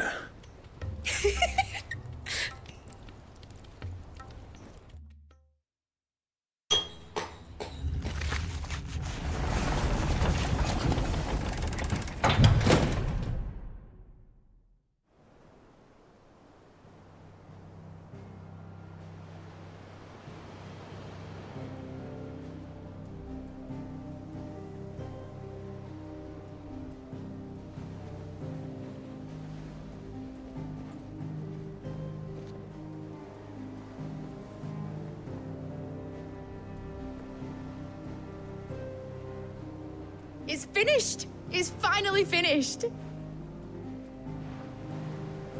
Thank fuck for that. I'll be feeling my hammer arm for weeks. Thank you, Clive, Blackthorn, everyone. That's one down and just 3 more to go. I'm sorry. Oh, didn't I tell you?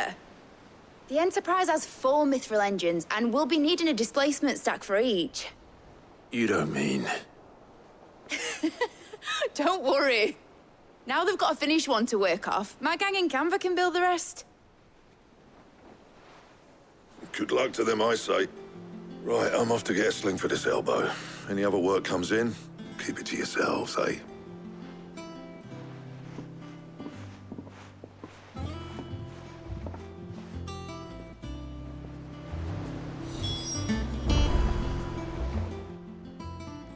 What's the matter? Nothing. Just daydreaming. Thinking about the Enterprise sailing off over the horizon to shores unknown. Searching for a land untouched by the Blight. Just like me and my dad planned. So if the worst came to the worst and every scrap of soil in the Twins turned black, we might still have a chance. That's what she was meant to be. You see, one last chance just in case we needed it. But now she's so close to being finished, I've realized I don't want it to be that. I don't want it to be just a lifeboat for us to cling to if things get desperate. I want people to sail aboard her by choice, not from the lack of it. In a world where we're not just trying to survive, but where we can actually live. I'm working on that. And I'll do everything I can to get you what you want. Don't you always? All right. My mind's made up. As soon as the Enterprise is fit to sail, I'm putting her under your command. Sod our plans, I'm trusting in yours. Are you sure about this? Something tells me it's what my dad would have wanted. He'd be proud of you. You were gonna visit his grave, weren't you? I was.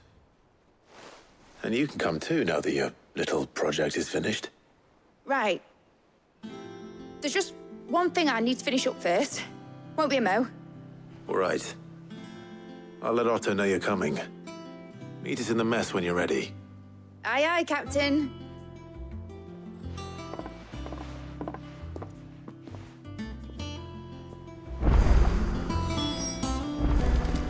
Ned told me she was building a ship. All right, Clive. Asterix. We'd finished sending half the hideaway traipsing across the Twins, has she? I swear, that girl'd do anything to put off visiting her old dad's grave. No excuses now, though, eh? Not quite. She said there was one final thing she had to take care of. I'm sure she'll be finished soon enough. She said that? In those words? She did, yes. Clive? Were you born yesterday or something? There is no thing. She'll probably be halfway to Canva by now. Mid. I might still be able to catch her.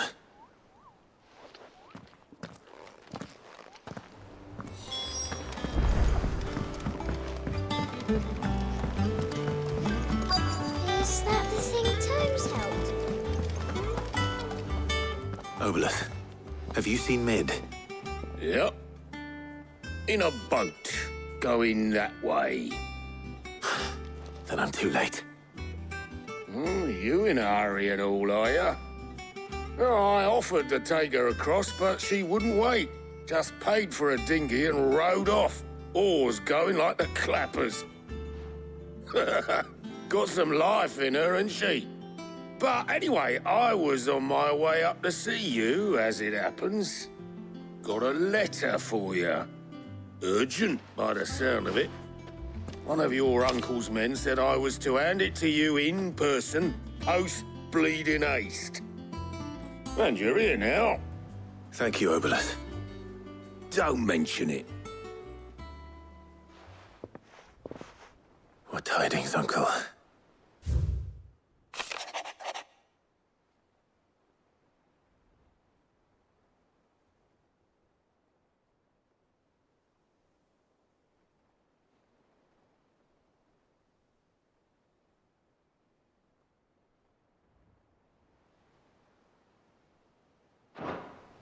Trouble in Canva. Well, I'll need someone to keep an eye on Mid.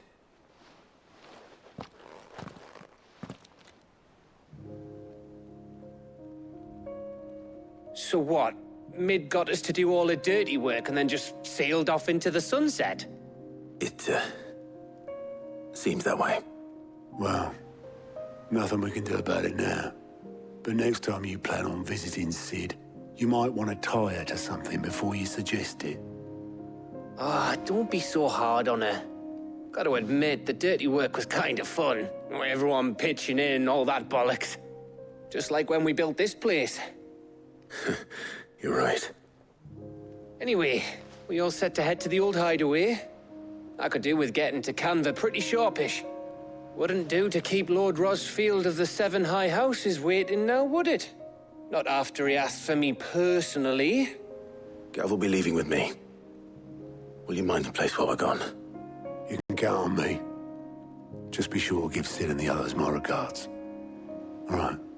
Oh, by the way, Jill will be joining us too. She's got some things to take care of, but she'll meet us there. I hope she's telling the truth at least.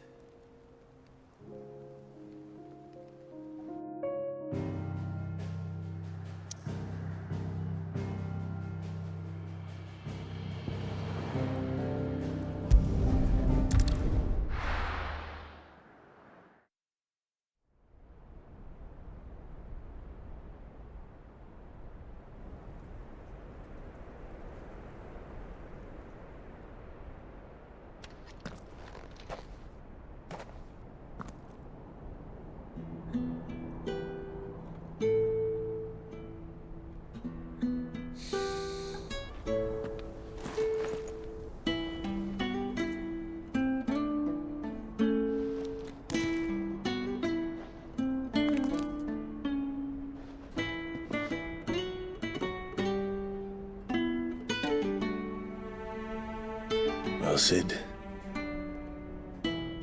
I remember what you told me.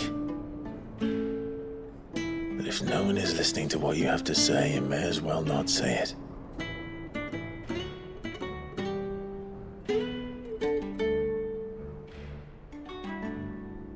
But I will say this, old friend. Hugo Kuka is gone. His shadow looms over us no longer. It's a pity the Phoenix can't be in two places at once.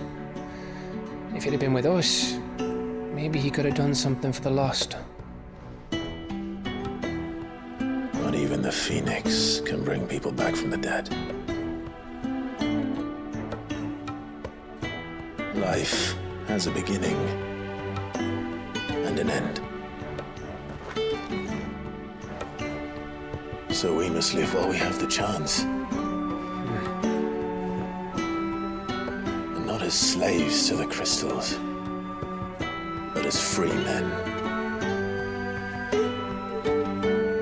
May we join you?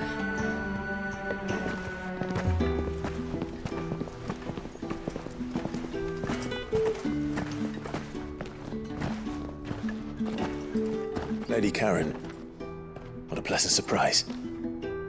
I thought I'd drop by and see how you were all doing before heading off to restock my supplies.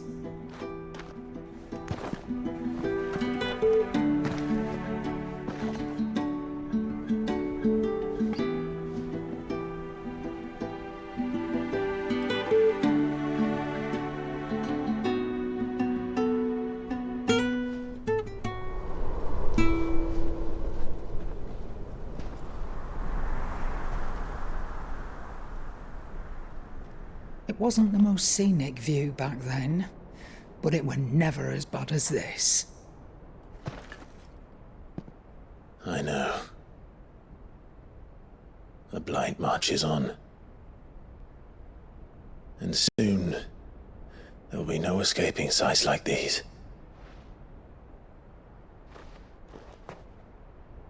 So our mission remains unchanged. We cannot stop until every Mother Crystal is gone, and their thirst for ether with them. The only one that remains in Storm is Drake's tail in the Crystalline Dominion. Our next target. We're going to Twinside. It's the capital of the Empire these days. I wouldn't like to think how tightly guarded they've got the place. Not that that'll stop you, but we do well to scout it out before you go charging in. We would indeed. If you're off to the Dominion, you can take this great lump with you. Goods. Oh, I am sorry. Have you forgotten you're the most wanted man in the Twins? I thought you might like to disguise yourselves as the attendants of a travelling trader, assuming you've no better ideas. You wanted to buy yourself some tools, didn't you? Well, now's your chance. You're letting me go with them? Oh, thanks, Nan. Stop that! You'll break me bones, you great galoot.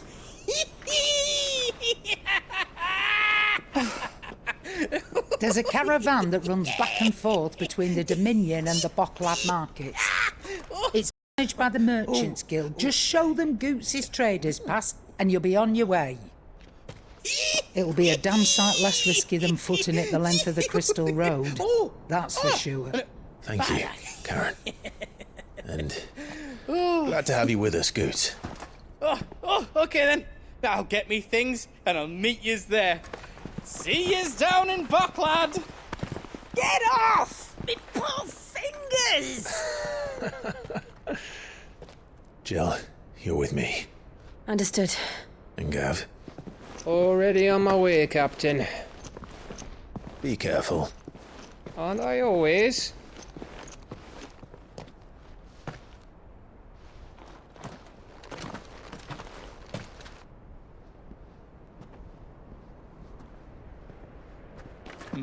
Do you see that, Sid? Your protege's making a proper little outlaw of himself.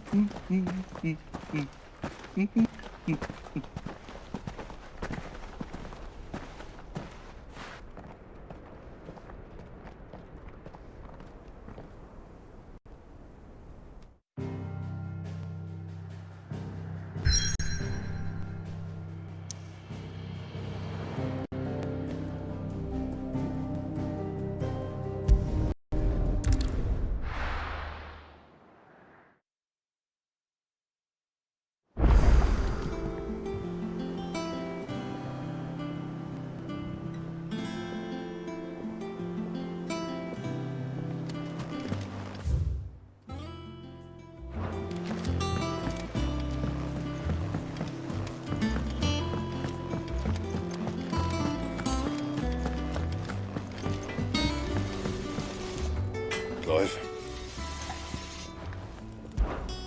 What do you want?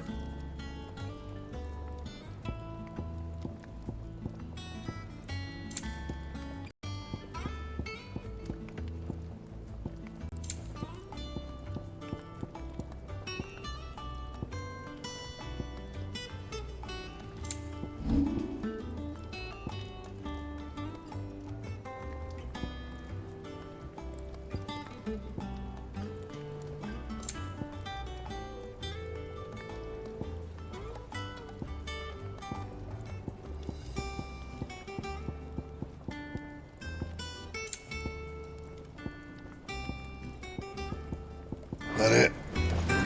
Fine. You cracked the crystal too? You're joking.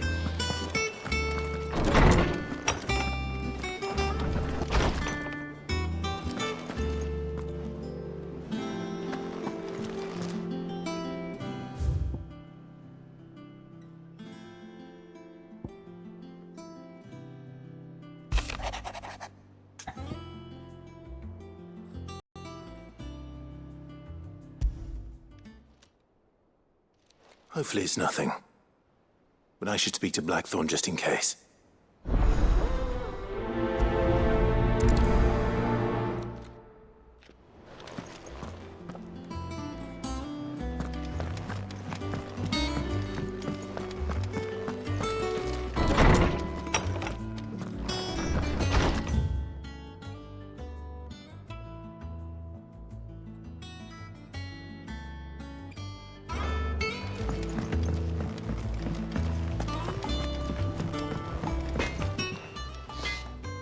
Blackthorn, do you have a moment? Not really, no.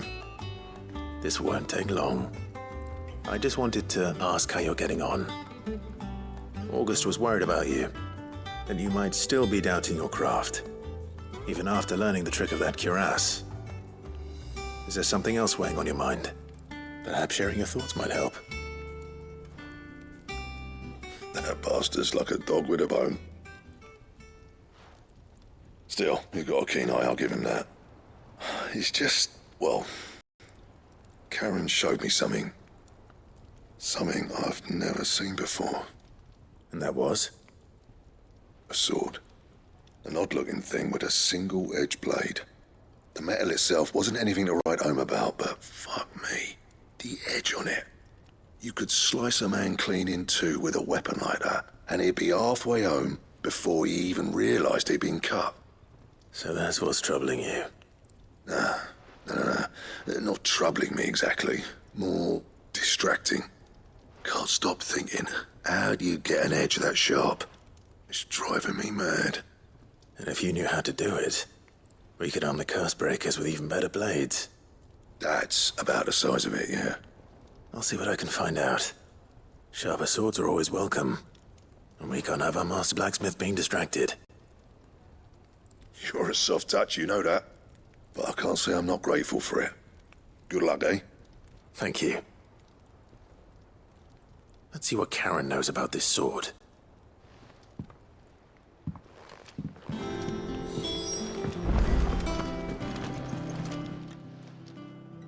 You're looking well, Karen. What do you want? Out with it. I want to know about the sword you showed Blackthorn. Single-edged and extremely sharp. Running around after him again, are you? I suppose I am, yes. But I need to help him find out how to work an edge like that. It's driving him to distraction. Little wonder, I suppose. There's not many like that make it as far as the twins, and those that do go straight into private collections.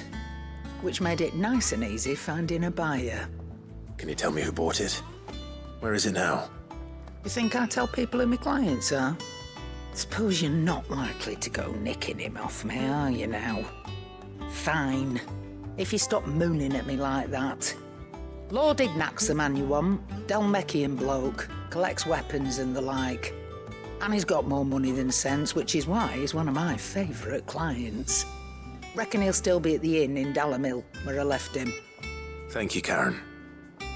Oh, and he's a touch eccentric, if you take my meaning. I appreciate the warning.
How are you feeling?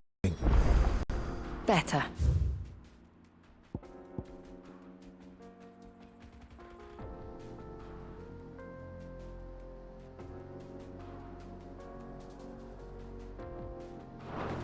Thanks to Talia. I'm glad to hear it. And Torgal helped too. Didn't you, boy?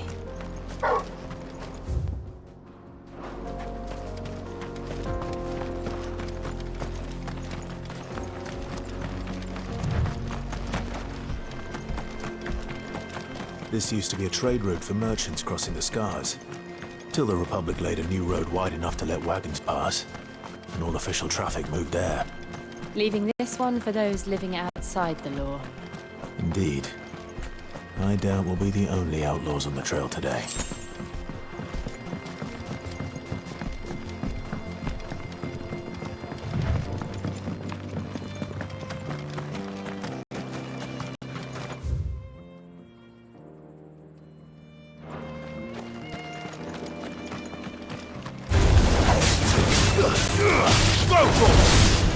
Get him!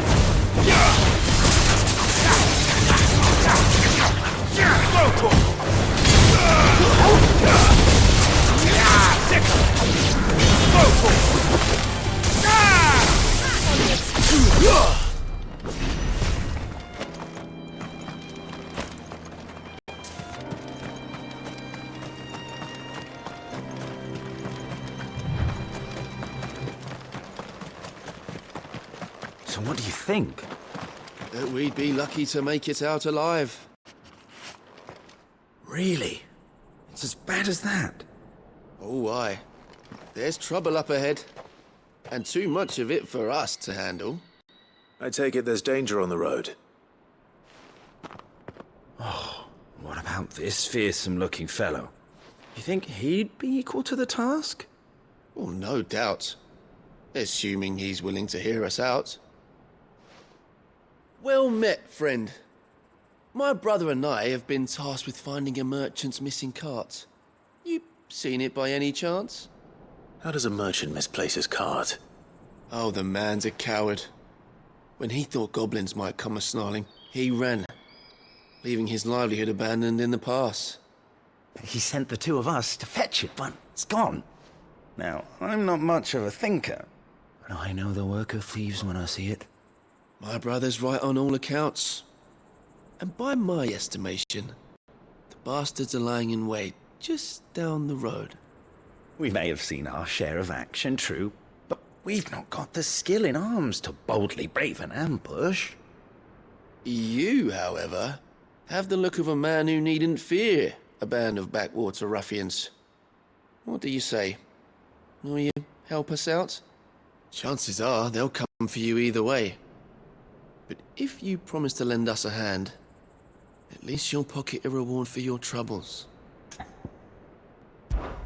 Well, if I'm going to have to deal with them anyway. You've clearly got a fine head on those broad shoulders. We're lucky you came along.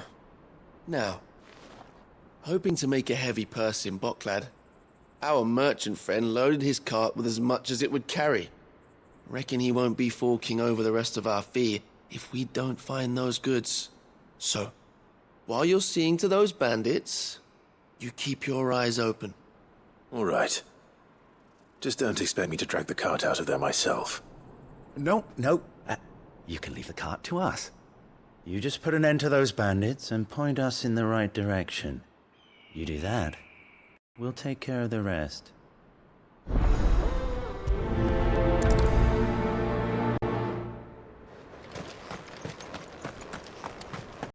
I'm not sure I trust those two. But if there are bandits lying in wait, I should probably take it. Look lively, you lot. We've got guests. These must be our bandits. And if you ever want to see it again.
That's them dealt with. Now, Where's that cart?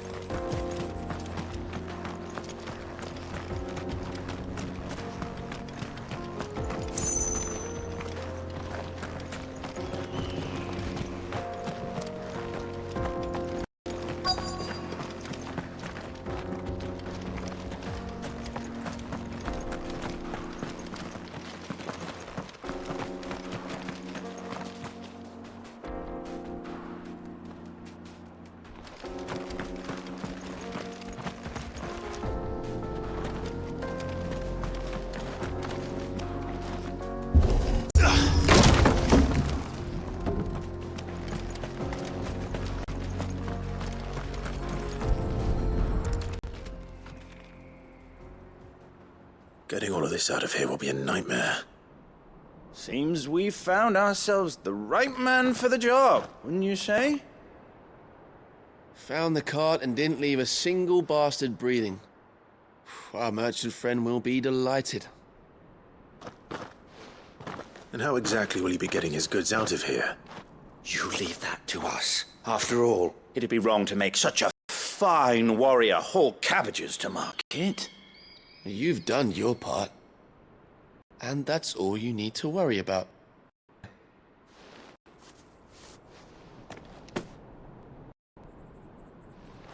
It's been a pleasure. Now piss off.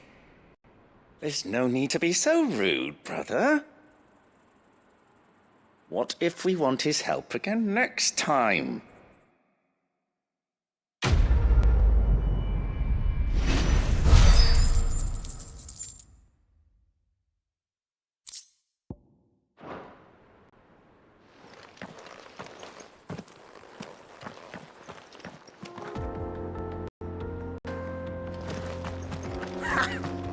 Look at them all. The bastards would have eaten them.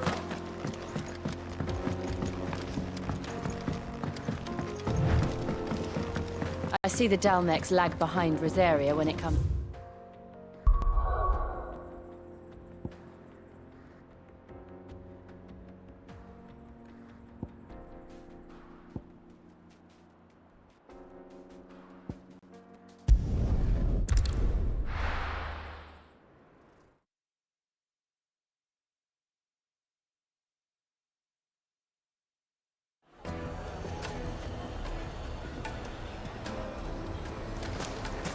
People take notice of wealthy men.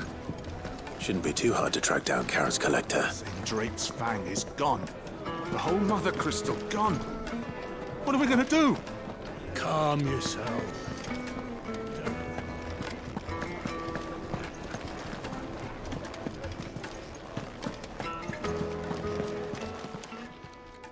My reputation will be ruined! Ruined! Calm yourself, Lord Ignac, I beg of you, before you do yourself a mischief. Pardon the intrusion, but... Out! Get out!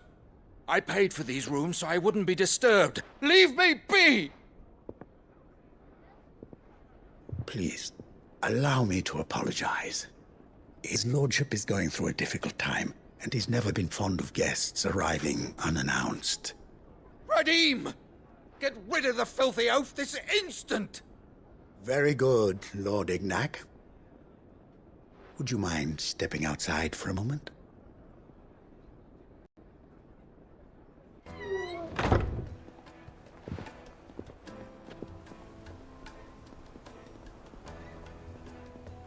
I'm sorry if I've caused you any trouble. That? No. That's just how his lordship is. Though the morning's events have left him somewhat fractious. He has been dispossessed of his luggage, you see. The thieves also made away with a considerable amount of coin. Coin the innkeeper will soon be keen to collect. I don't suppose a certain blade was among the stolen items. A single-edged sword. It was purchased from a merchant friend of mine. Ah, you know Lady Karen. Yes, I'm afraid it was. Then I'll retrieve Lord Ignac's luggage. But I have one condition. You have but to state it. You are welcome to anything that is within my power to grant. I want an audience with Lord Ignac. A few minutes should be enough. Then I'll be on my way. A condition I would be a fool to refuse. Of course, you shall have your audience. I don't suppose you saw where the thieves went. I did not, no. Though some discreet inquiries made on his lordship's behalf mean that I know where you might find them. The bandit's bed. Every ill-gotten coin in Dalamal is said to pass through that disreputable corner of the Valcroy. And that's where I'm heading. I shall speak to Lord Ignac in your absence, and arrange for an audience upon your triumphant return. That will be very kind of you. Farewell, and best of luck.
Got company!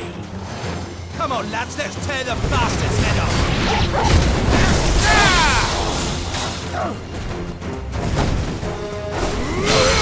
This one!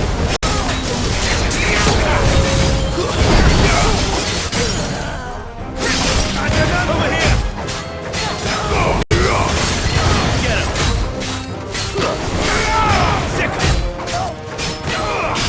Get him!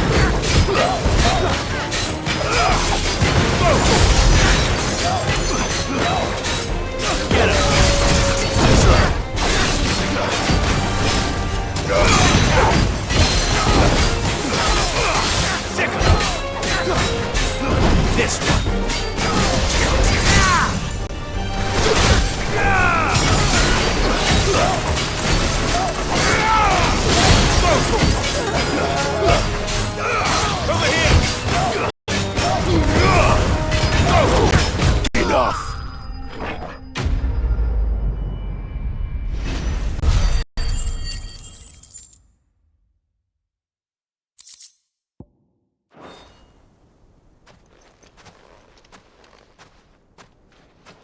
This must be Ignac's luggage.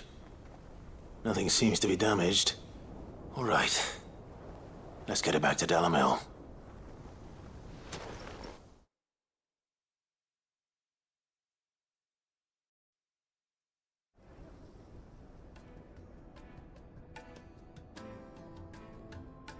I hear I have you to thank for the return of my effects. What shall I call you, my good man? Wyvern. Glad to make your acquaintance. A formidable name indeed. Well, Wyvern, I appear to be in your debt. Redeem here tells me you wished for an audience. Is that all? A few moments of your time should suffice, yes. You're a peculiar fellow, Wyvern. All right. Speak.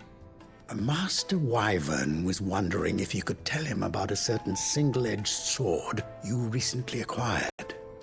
Oh, a true work of art, that one. Karen drove me hard on the price, but I would have sold her Radim here to get my hands on that sword.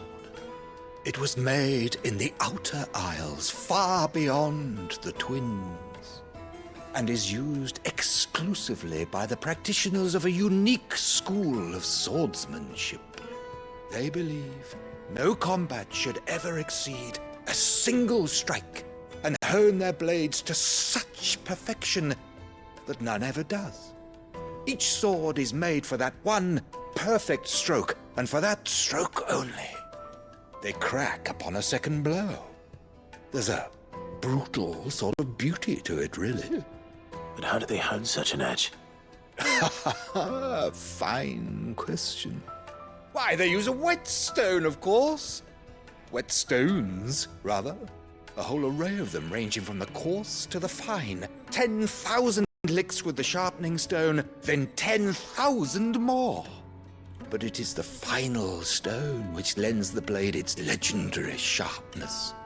A mineral quite foreign to this great realm of ours. And that is the key. The secret ingredient. Wyvern, it occurs to me that my little lecture is hardly equal to services rendered.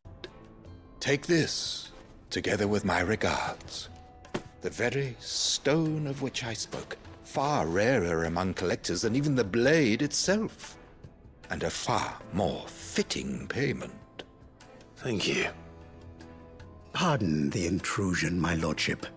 However, it is long past time we prepared ourselves to depart. So it is. I am locked in bitter competition with a rival collector of curiosities. I am one step ahead of the unscrupulous scoundrel, but he is hard at my heels. Are there many other collectors out there? Too many to count, but only one do I consider my nemesis. Lord Byron Rosfield, and is a perennial thorn in my side. I can imagine. Farewell, Wyvern. May our paths cross again. Radim, we mustn't dawdle.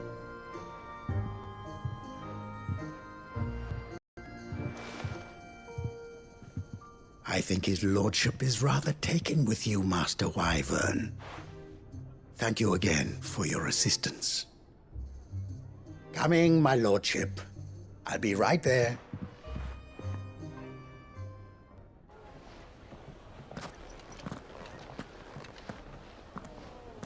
Trust Uncle Byron to find such an interesting rival. Now, let's see what Blackthorn makes of this whetstone, shall we?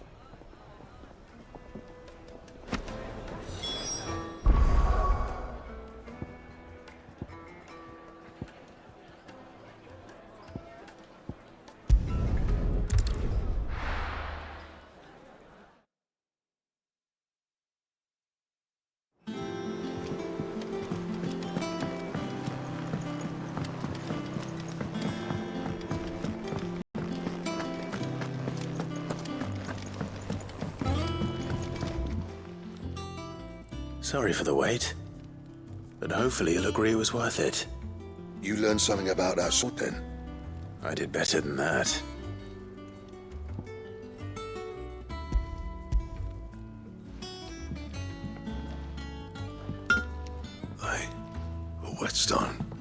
Yes. But not one you'll find anywhere in Valisthea.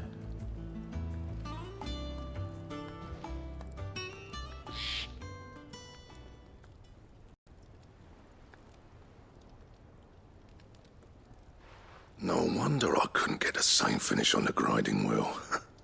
One hit and all done, eh? Might not so bad if all you ever fought were duels. But good luck on the battlefield. Your second opponent would be your last, no matter how good you were. Even so, is there some way it could be used to give the curse breakers an edge? I think so, yeah. With this whetstone and the right kind of steel, I could probably even make a twin of the blade that rattled me. But there'd be no replacing this little rock once I worn it down to a sliver.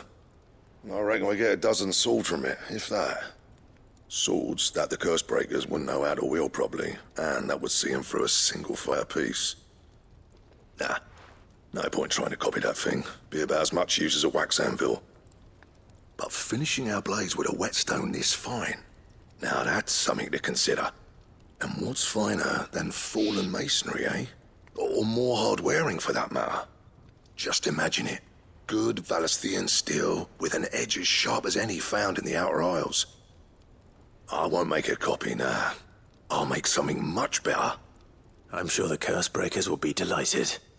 Just don't push yourself too hard. Don't you worry about me, sunshine.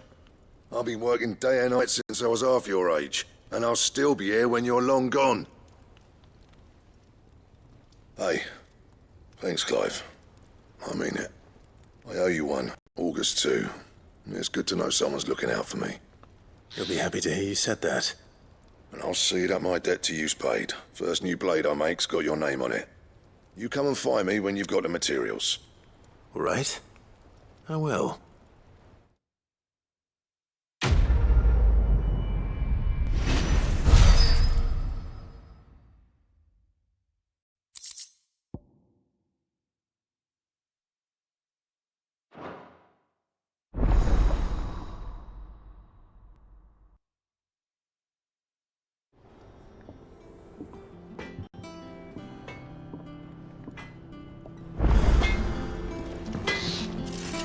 Clive?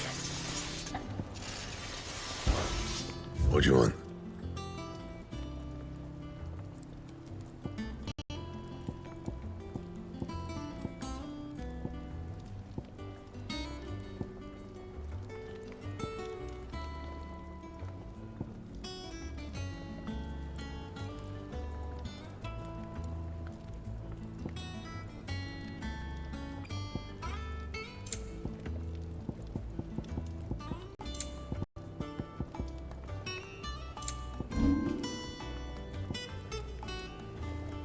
That it?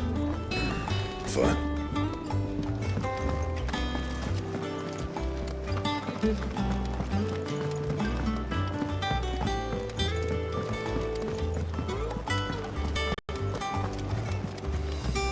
Is that the thing Tomes helped with? Mid told me she was building a ship.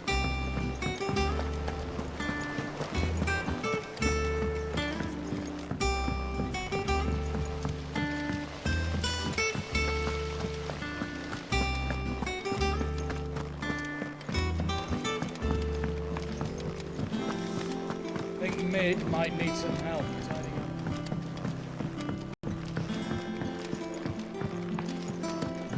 Well, here, Sid.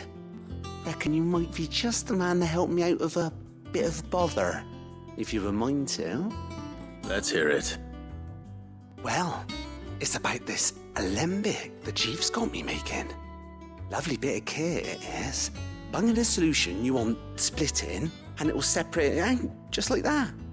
Problem is, it won't always get rid of all the impurities. And with some of the stuff we need it for, that ain't good enough. Which is why I've been looking for something to filter the liquid we'll be cooking off. And that's where I was hoping you could help me out. I imagine Ty could get some use out of this alembic too. Distilling medicines and the like. All right. Why not? Proper job! So what exactly do you need for this filter? Nothing but bomb ash'll do, says the chief. Gave me a sample she'd obtained from the university stores. Couldn't believe my eyes. You pour the blackest blight water through it, and it comes out clear as a mountain stream. So, I did a bit of reading about where I might be able to get hold of some. And do you know what I found out? It's only the blimmin' bones of a bomb king. They leave them behind when they die, see? I take it that's where I come in. If you wouldn't mind. I saw a billet on the hunt board for one just the other day. Would have gone myself, but, well, fighting dirty great balls of flame isn't exactly my forte. You, on the other hand... All right. I'll see what I can do. Thank you kindly. And good hunting, eh?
Good work.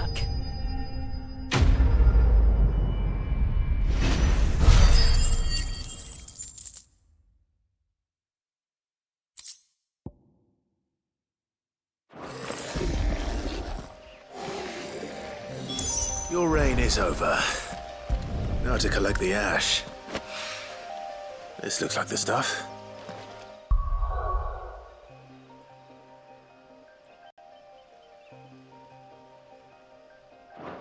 Let's see if there's any more.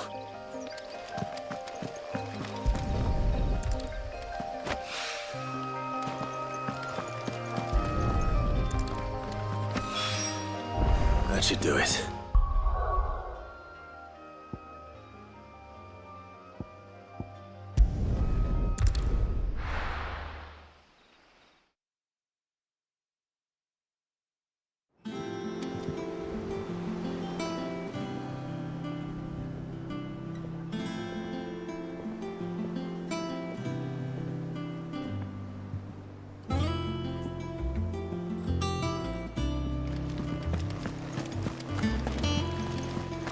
Is that the thing Tomes helped with? Mid told me she was building a ship.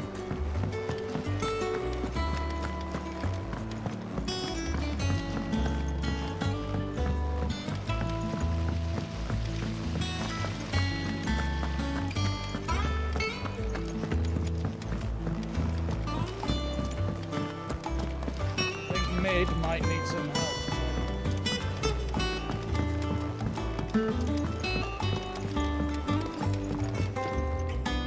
All right there, Sid? How's that hunt for the bomb ash going? I have it here.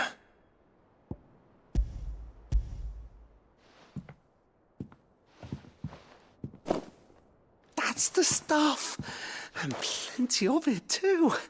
Enough to keep the Alembic bubbling away for a good old while. You're a gent, Sid. Let nothing say otherwise. Right then, let's get this contraption up and running.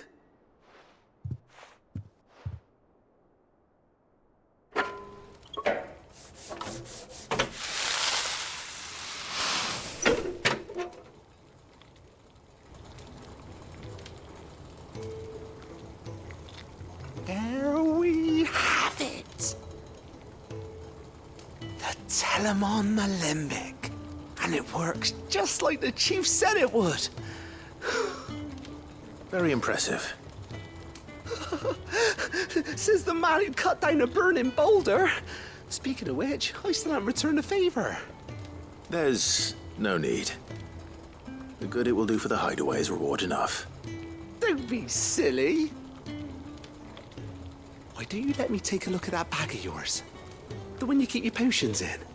Reckon I could work some magic on that. What kind of magic? Well, we happen to have isolated a substance in our test run of the Alembic that I reckon will make even the toughest lever supple as anything. Thought we might use it to breathe new life into old boots and the like. Save the hideaway a few gil. But I reckon if we slap a bit on your bag, it'll loosen it up enough for you to squeeze in a bottle or two more. Well, it can't hurt to try, I suppose. That's the spirit. Leave it with me.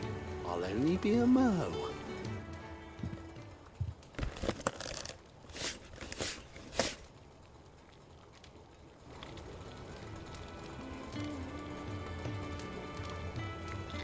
Well, what do you reckon? It certainly feels more flexible. Right? Told you. Thank you. I think. No. Thank you for supporting Mid and the rest of us in our endeavors. Without you, we'd never have been able to discover wonders like that stuff I rubbed on your bag. And I'm telling you, there's plenty more where that came from.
told me she was building a ship.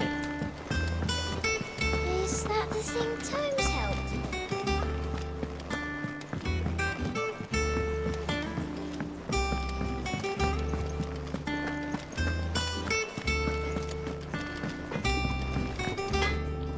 What do you need? What's that for you, dear?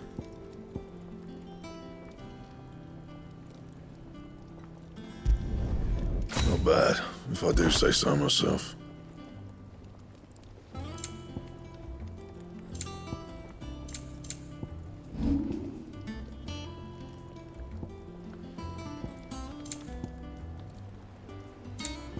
And? He cracked the crystal too.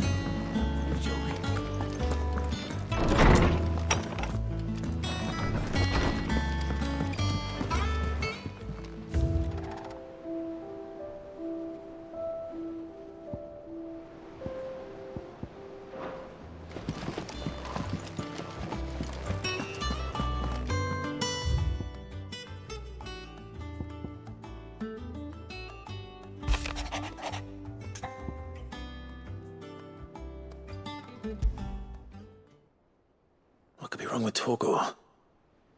He seemed well enough when I last saw him.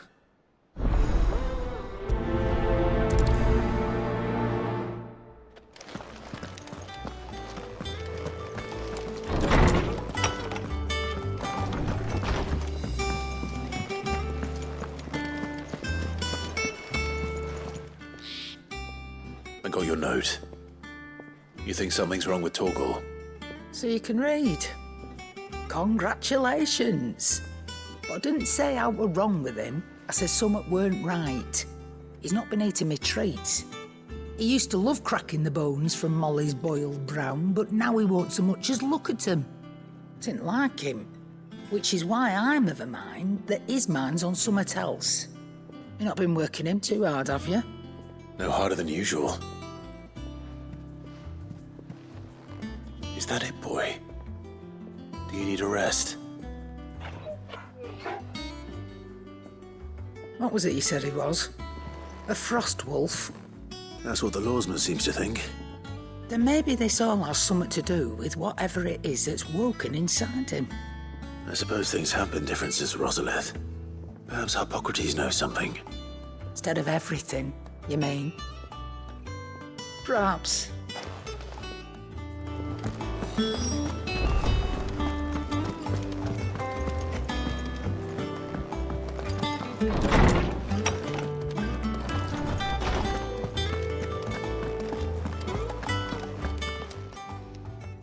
Lawsman, I need to ask you about Torgor. Something's not right with him. He isn't ill, is he? I don't think so. But according to Lady Karen, he seems to have lost his appetite, which is certainly a new development. She says he's hardly been touching his bones of late, and she believes it may have something to do with what happened at Rosalith Castle. I rather think she might be right, though not about his appetite. All canids are instinctively inclined to crack open bones for the rich marrow that resides within, and I see no reason why a frost wolf should be any different. Accordingly, I suspect it is not a lack of appetite that afflicts Torgor, but a surfeit of it. If we assume that his newfound magics require additional nourishment to sustain, it may well be that the bones Lady Karen is accustomed to providing are no longer sufficient. Frost wolves, after all, habitually prey upon far larger animals, whose bones may yield altogether different nutrients. As to where one might find a suitable substitute, some antelopes that graze the meadows of eastern Rosaria have been known to grow to a size more than double that of their lesser cousins. I don't recall ever seeing any that large. And little wonder. The oldest and largest such creatures rarely leave the safety of the highlands for fear of predators. The last elder antelope sighting I recall hearing about took place near Cressida, and that was long before the village was abandoned. Even so, it seems like a good place to start. Good hunting, Clive.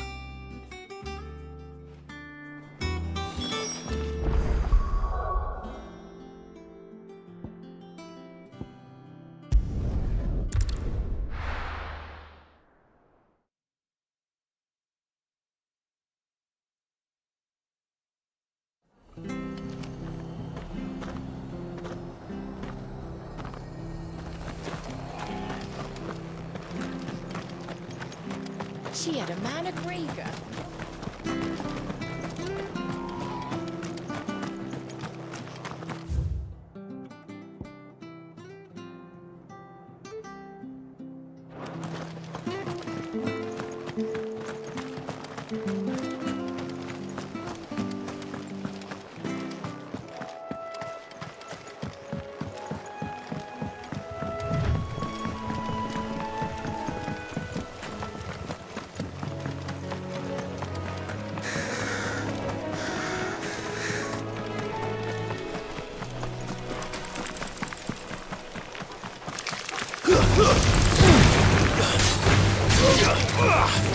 This one.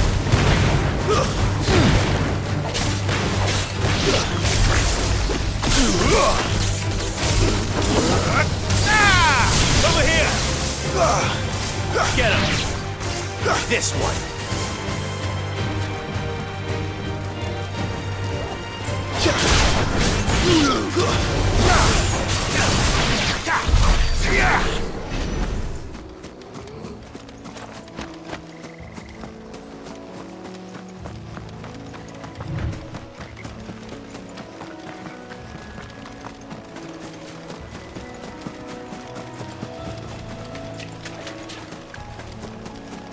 We're not alone.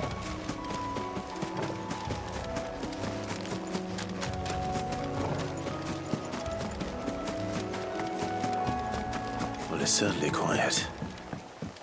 If I were a giant antelope, it would seem like just the place.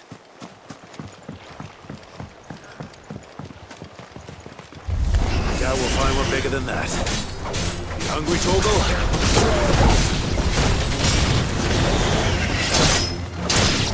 Over here!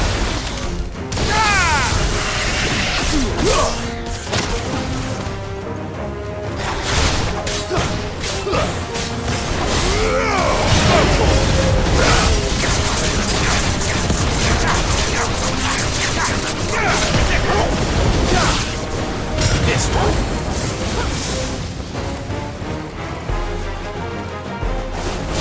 Over here!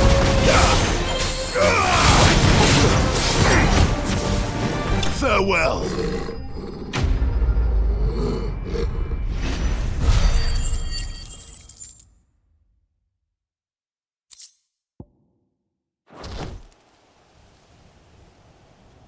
Now,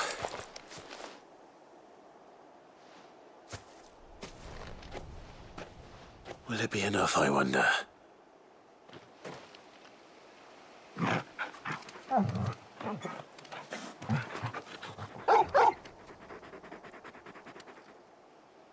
I say that answers my question, which means we owe the lawsmen our thanks.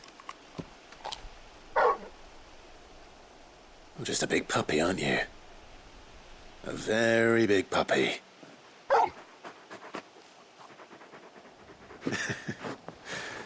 You do know you can take that with you, Torgal. Lady Karen will be relieved to hear you've got your appetite back. Come on, boy.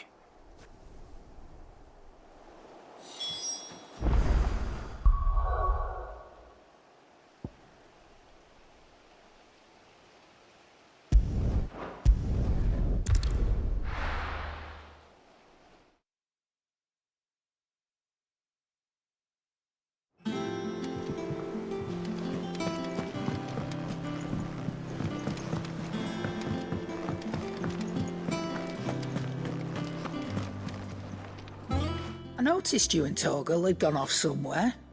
Take him for a walk, did you? You could say that.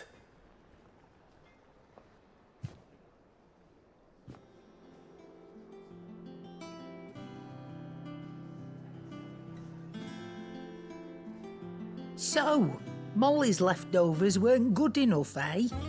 That'll teach me for treating you like you're still a pup.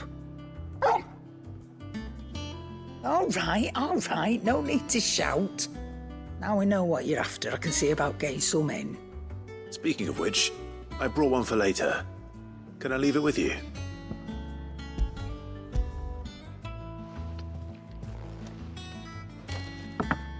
You can, aye. I'm nice like that. In return, you can thank Tomes for me. bloody know-it-all. I was just on my way to see him.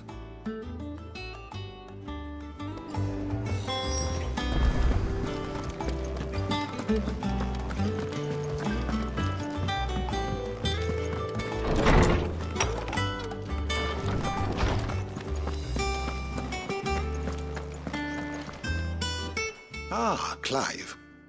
Were you able to locate your quarry? We were indeed, Lawsman.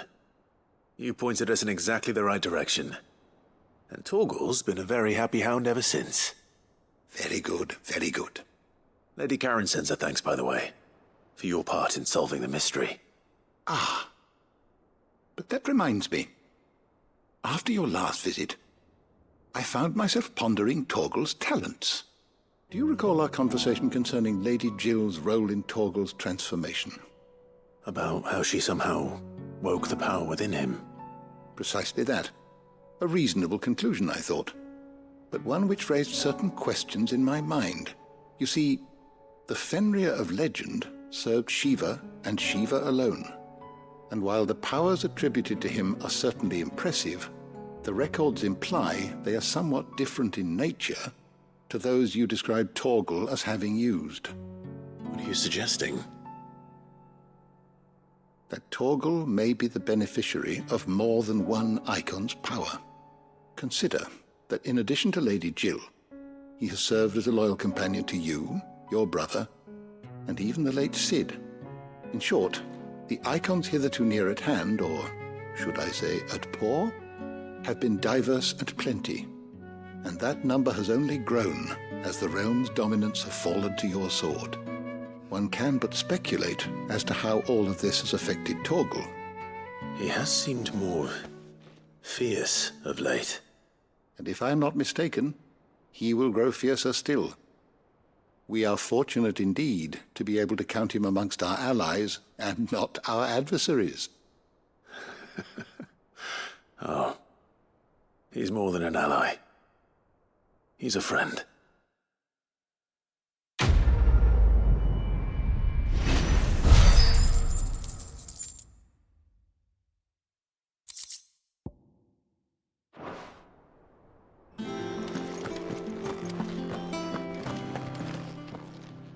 How good it is to see you, Clive.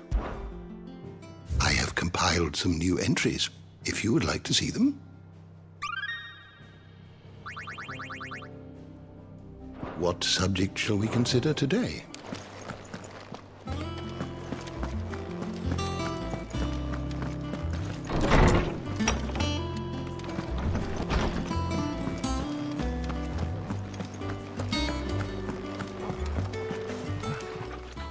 And what can I do for you? Going purse weighing you down? It'd better all be here. You'll not find a better price than that.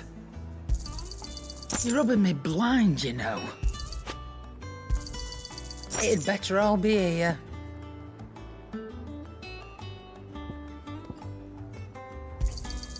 You're rubbing me blind, you know.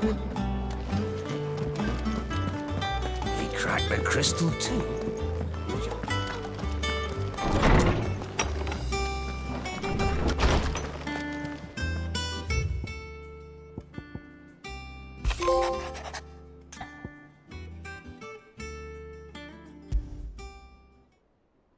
Trouble with the ledgers. Shouldn't he be asking Otto for help?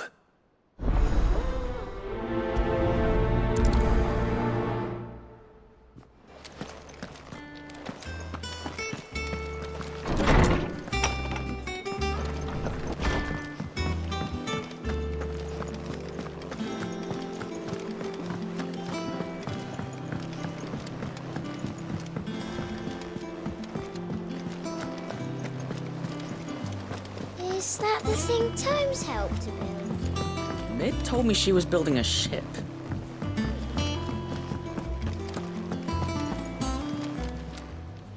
How may I help you today, Clive?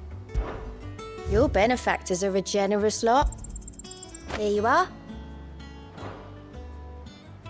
Best of luck out there, Cid. Clive, did you get my letter? That's why I'm here. listening. Is this better? A little. Listen, I've some bad news. It turns out the hideaway may be slightly behind in its payment to certain lenders, and it may be my fault. But I swear to the goddess, I thought I had the numbers square.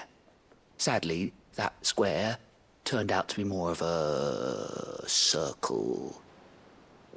0, you might say. I can straighten it out, I swear, but it's gonna take some time, and I'm gonna need help keeping it from Otto. Bit late for that, I'd say. There you are! What a surprise! So let me get this straight. You forget to pay our lenders what they're due, and instead of coming straight to me, you get Clive to come to you. And I hope he'll dig you out of the hole you've dug for yourself. Clive, the man in charge of the place you've been cheerfully trying to bankrupt. And you thought this was a cunning plan. Why? Well, who needs paying? Oh, just Martha. And the dame. And, well, Lady Karen. But only 500 talents. We owe 3 of our most trusted friends 5 million gil. Each. 5 million each. They lent us the bulk of the money we used to rebuild the hideaway, you see, and, well, I must have made some sort of oversight. Those ledgers were my responsibility, and it was my decision to entrust them to you. This is my fault. Do we have that much to hand? I can always ask my uncle. No, we don't. And no, you won't. We've lightened Lord Rosfield's purse enough. After the king's ransom we had off him, he deserves better than to see our begging bowl. Besides, we'll need to learn to stand on our own if we're gonna make this work. All right. But that doesn't mean you have to shoulder the burden yourself. Is there anything I can do to help? There might be. How'd you fancy taking these to Martha and the dame? Rocks. Rocks, he says. Worth 1,000 talents apiece, these are. A little something Sid and I set aside for when times got lean. And I reckon 15 million in overdue debt probably qualifies. I just hope our associates' eyes are a bit more discerning than yours. I'm sure there will be. Should be me making the rounds, really. But you know how it is with this place. Orders to bark, arses to wipe, and all that. I know. Which is why I don't mind going in your place. Go.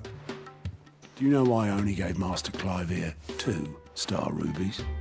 Because you'd rather Lady Karen killed me. Because I'd rather Lady Karen killed you. Yes. Well, I suppose this is goodbye then. Don't worry. I'm sure Karen will understand. Really? Do you think so? No, I don't.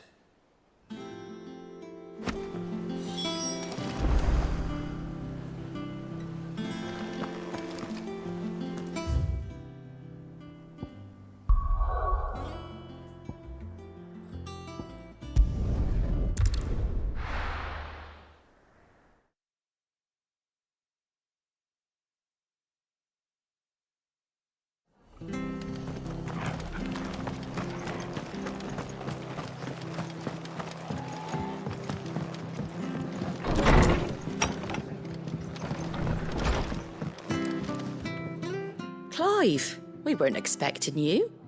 I wasn't expecting to be here, but it seems we still owe you a considerable amount of coin for your help with our rebuilding efforts. And though I doubt it's what you were expecting, we were hoping you'd take this as payment.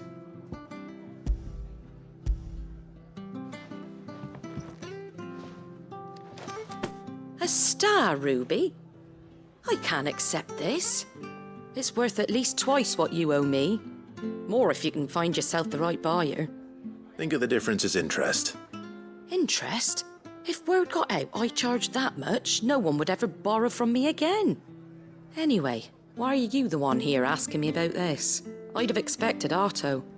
Bit much sending the Lord Marquis out to settle your debts, isn't it? The old goat working himself to death again? Something like that. Most days I think he's the only reason the hideaway's still standing. Same as always, eh? Back when the place was nothing but a twinkle in the eye of a recently retired Lord Commander, word is he was the first one Sid reached out to. Probably knew that without his strong arm and level head, the idea would never get off the ground. Sid may have been the face of the hideaway, but Otto's always been the backbone. And when Sid passed away, we were all worried that would be the end of it. That Otto would just give up. His death was hard on everyone. But it must have hit Otto hardest of all. But he didn't give up, did he? Quite the opposite, in fact. If I recall, he was the one who nominated you as Sid's replacement, and rallied the rest around you.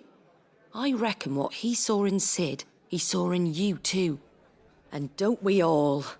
Doesn't hurt that you're half as stubborn and twice as handsome, neither. That, and you keep good company. I suppose I do.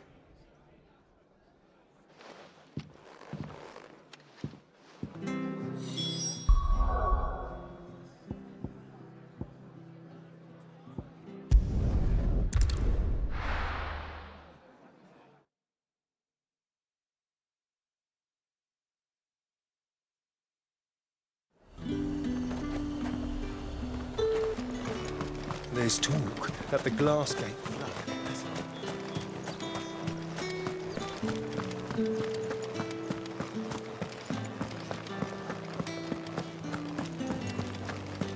Did you hear? The gate's to heaven. I want to see you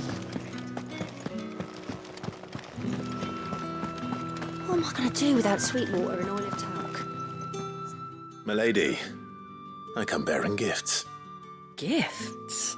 Whatever is the occasion.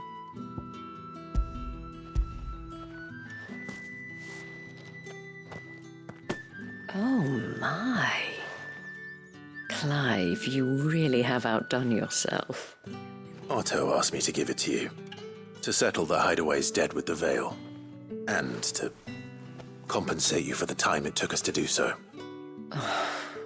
You disappoint me, Clive. I thought you might finally be warming to me. Tell Otto he can keep his baubles. I tried to tell him as much the first time around. The man owes me nothing, nor does the hideaway. My contribution to the restoration effort was made freely and willingly. It was the least I could do. You once told me Sid did you a kindness. I'd like to do the same. Please, accept it. For my sake. And for Otto's. For all of us. For all you've done.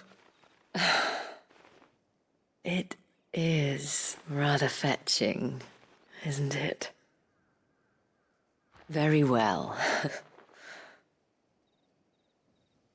Otto is lucky to have you, Clive.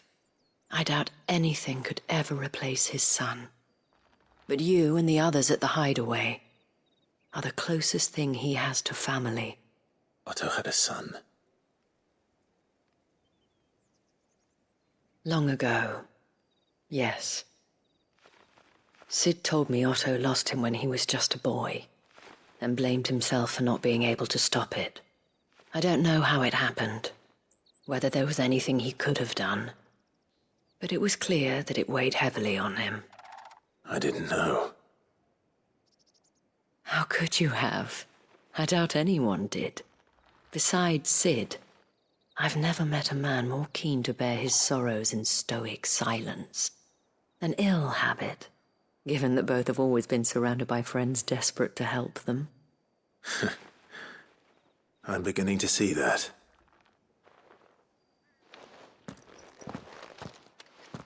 Gob will want to know the stones were delivered.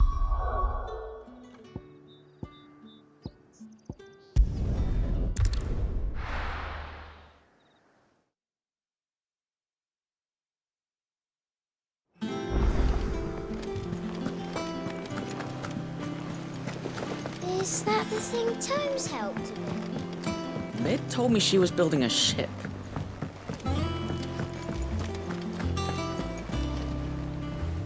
Goat. Still alive, I see. So Lady Karen accepted the ruby. Ah, about that. I tried my best, but she was just too stubborn to take it. She threw it right back in my face, in fact, and told me I could stick my stupid stone where the sun don't shine. Karen refused payment. I hope it wasn't something I said. I'm sure you were as tactful as ever. Let me see what I can do. Oh, wonderful. I hope you have better luck than I did.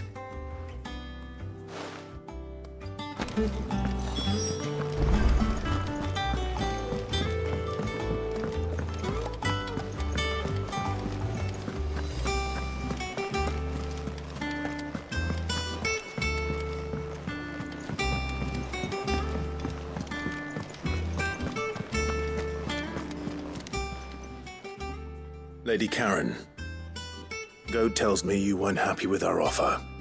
Would you prefer the debt was repaid in coin? What debt? I don't recall lending any of you lot me hard-earned gil. I may have tossed a talent or two in the Hideaway's coffers, but those were donations, and you can hardly call it charity if you go asking for it back. Of course not. But one good turn deserves another. And our circumstances have changed. Surely you wouldn't shun the gratitude of a pauper who happened to have become a prince. Oh, so you're a prince now, are you? Fine. But I'm selling it and taking what I'm owed, then you're getting the rest whether you like it or not.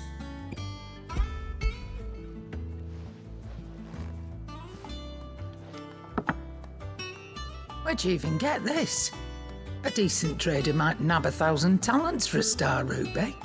A canny one, meanwhile, might claim it were nicked from the belt of Sid the Outlaw himself and ask twice as much. Might be I already have a buyer in mind. Might be you even know her. A fine continental maid whose beauty's only eclipsed by a guile in commerce. You wouldn't mind, would you? Not at all. Just be sure to tell her that it's always a pleasure doing business.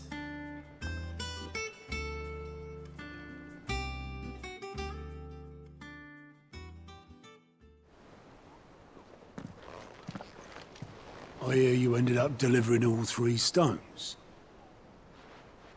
Thanks to this lump. I sometimes wonder what I pay you for. Speaking of which, I still haven't been paid last month's wages. Oh, so you remember what's owed to you then? Get your ass behind that disc of yours and don't get up before those ledgers are square.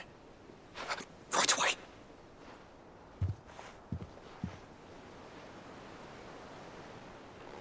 I've seen that before. Yeah. Plenty of times. It was the only goblet Sid ever used, either out of habit or because the filthy soul couldn't be bothered to find a clean one. I knew so little about him. Like most people. Martha and the Dame both seem to have fond memories of him. I bet they do. How long did you know Sid before he... Before he died. 20 summers, give or take. Back in the day, I was a purser on a trade ship, which is where I met him. He bought passage to... I forget where. But having nothing better to do on the long nights, we set up drinking island rum till the morning bell dragged me back to my duties. Quit my post not long after that. On account of making a fine maiden's belly fat. But me and Sid stayed close, promising we'd one day sail the seas again. That was before fate stepped in and said she was having none of it.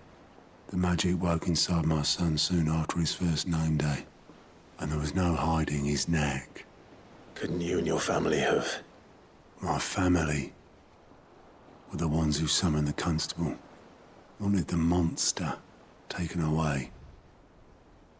I couldn't turn my back on him. forget what I felt, and I couldn't for the life of me understand how they could. Luckily, Sid was of the same mind as me. It was him who stood beside me when all I wanted was to tear the whole world down. Him who cried for me when I had no tears left of my own. Him who swore he'd do everything he could to stop it from happening again. And he was true to his word, too. Left the Royal Army once and for all. His ranks, his ribbons, gone.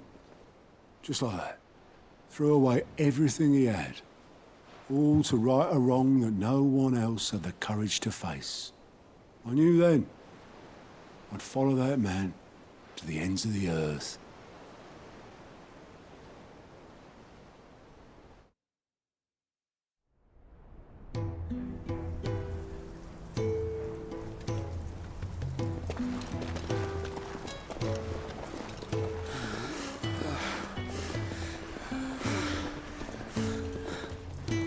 He was always too clever for his own good, was Sid.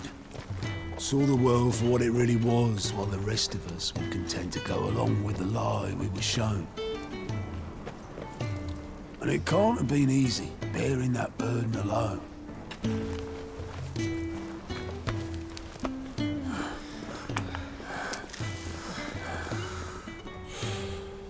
But he didn't let it stop him. He never lost faith in what he believed was right. And that gave us faith in him. Faith he'd steer us true.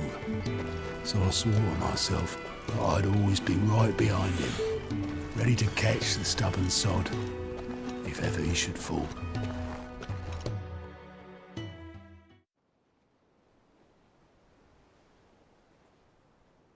But I couldn't even do that.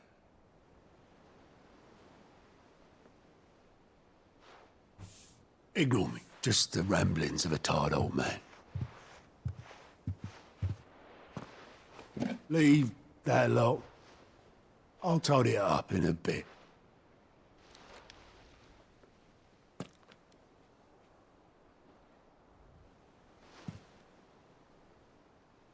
This is Sid's handwriting.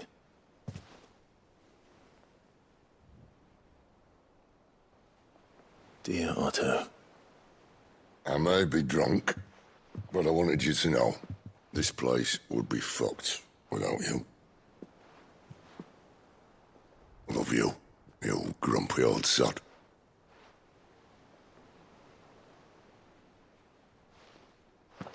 This note. Hmm? What about it? Sid was right. Without you, we'd all be lost.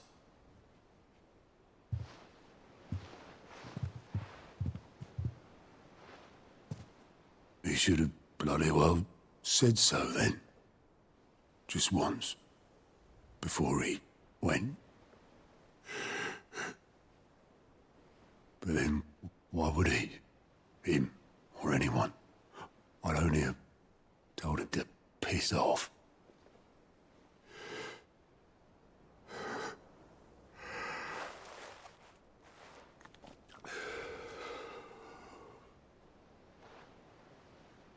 You're wrong, though. Both of you. It was never just me keeping the hideaway afloat.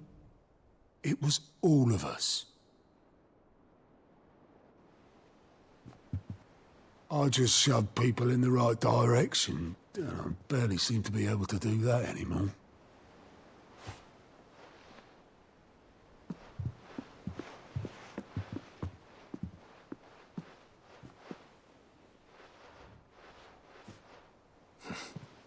Would you rather go at the helm?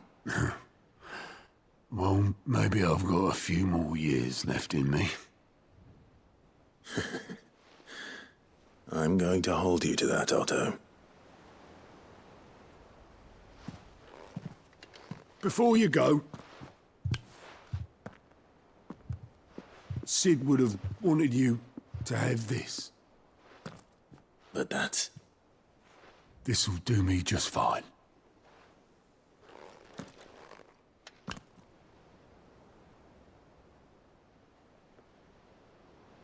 Thanks for the ray of sunshine. I'll see if I can't pay you back. Already have.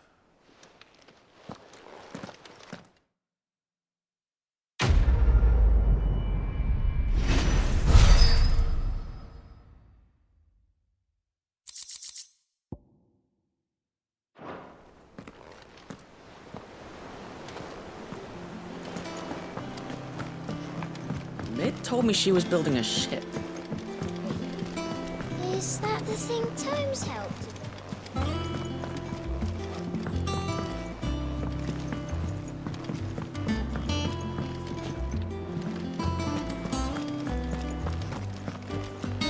He cracked the crystal too.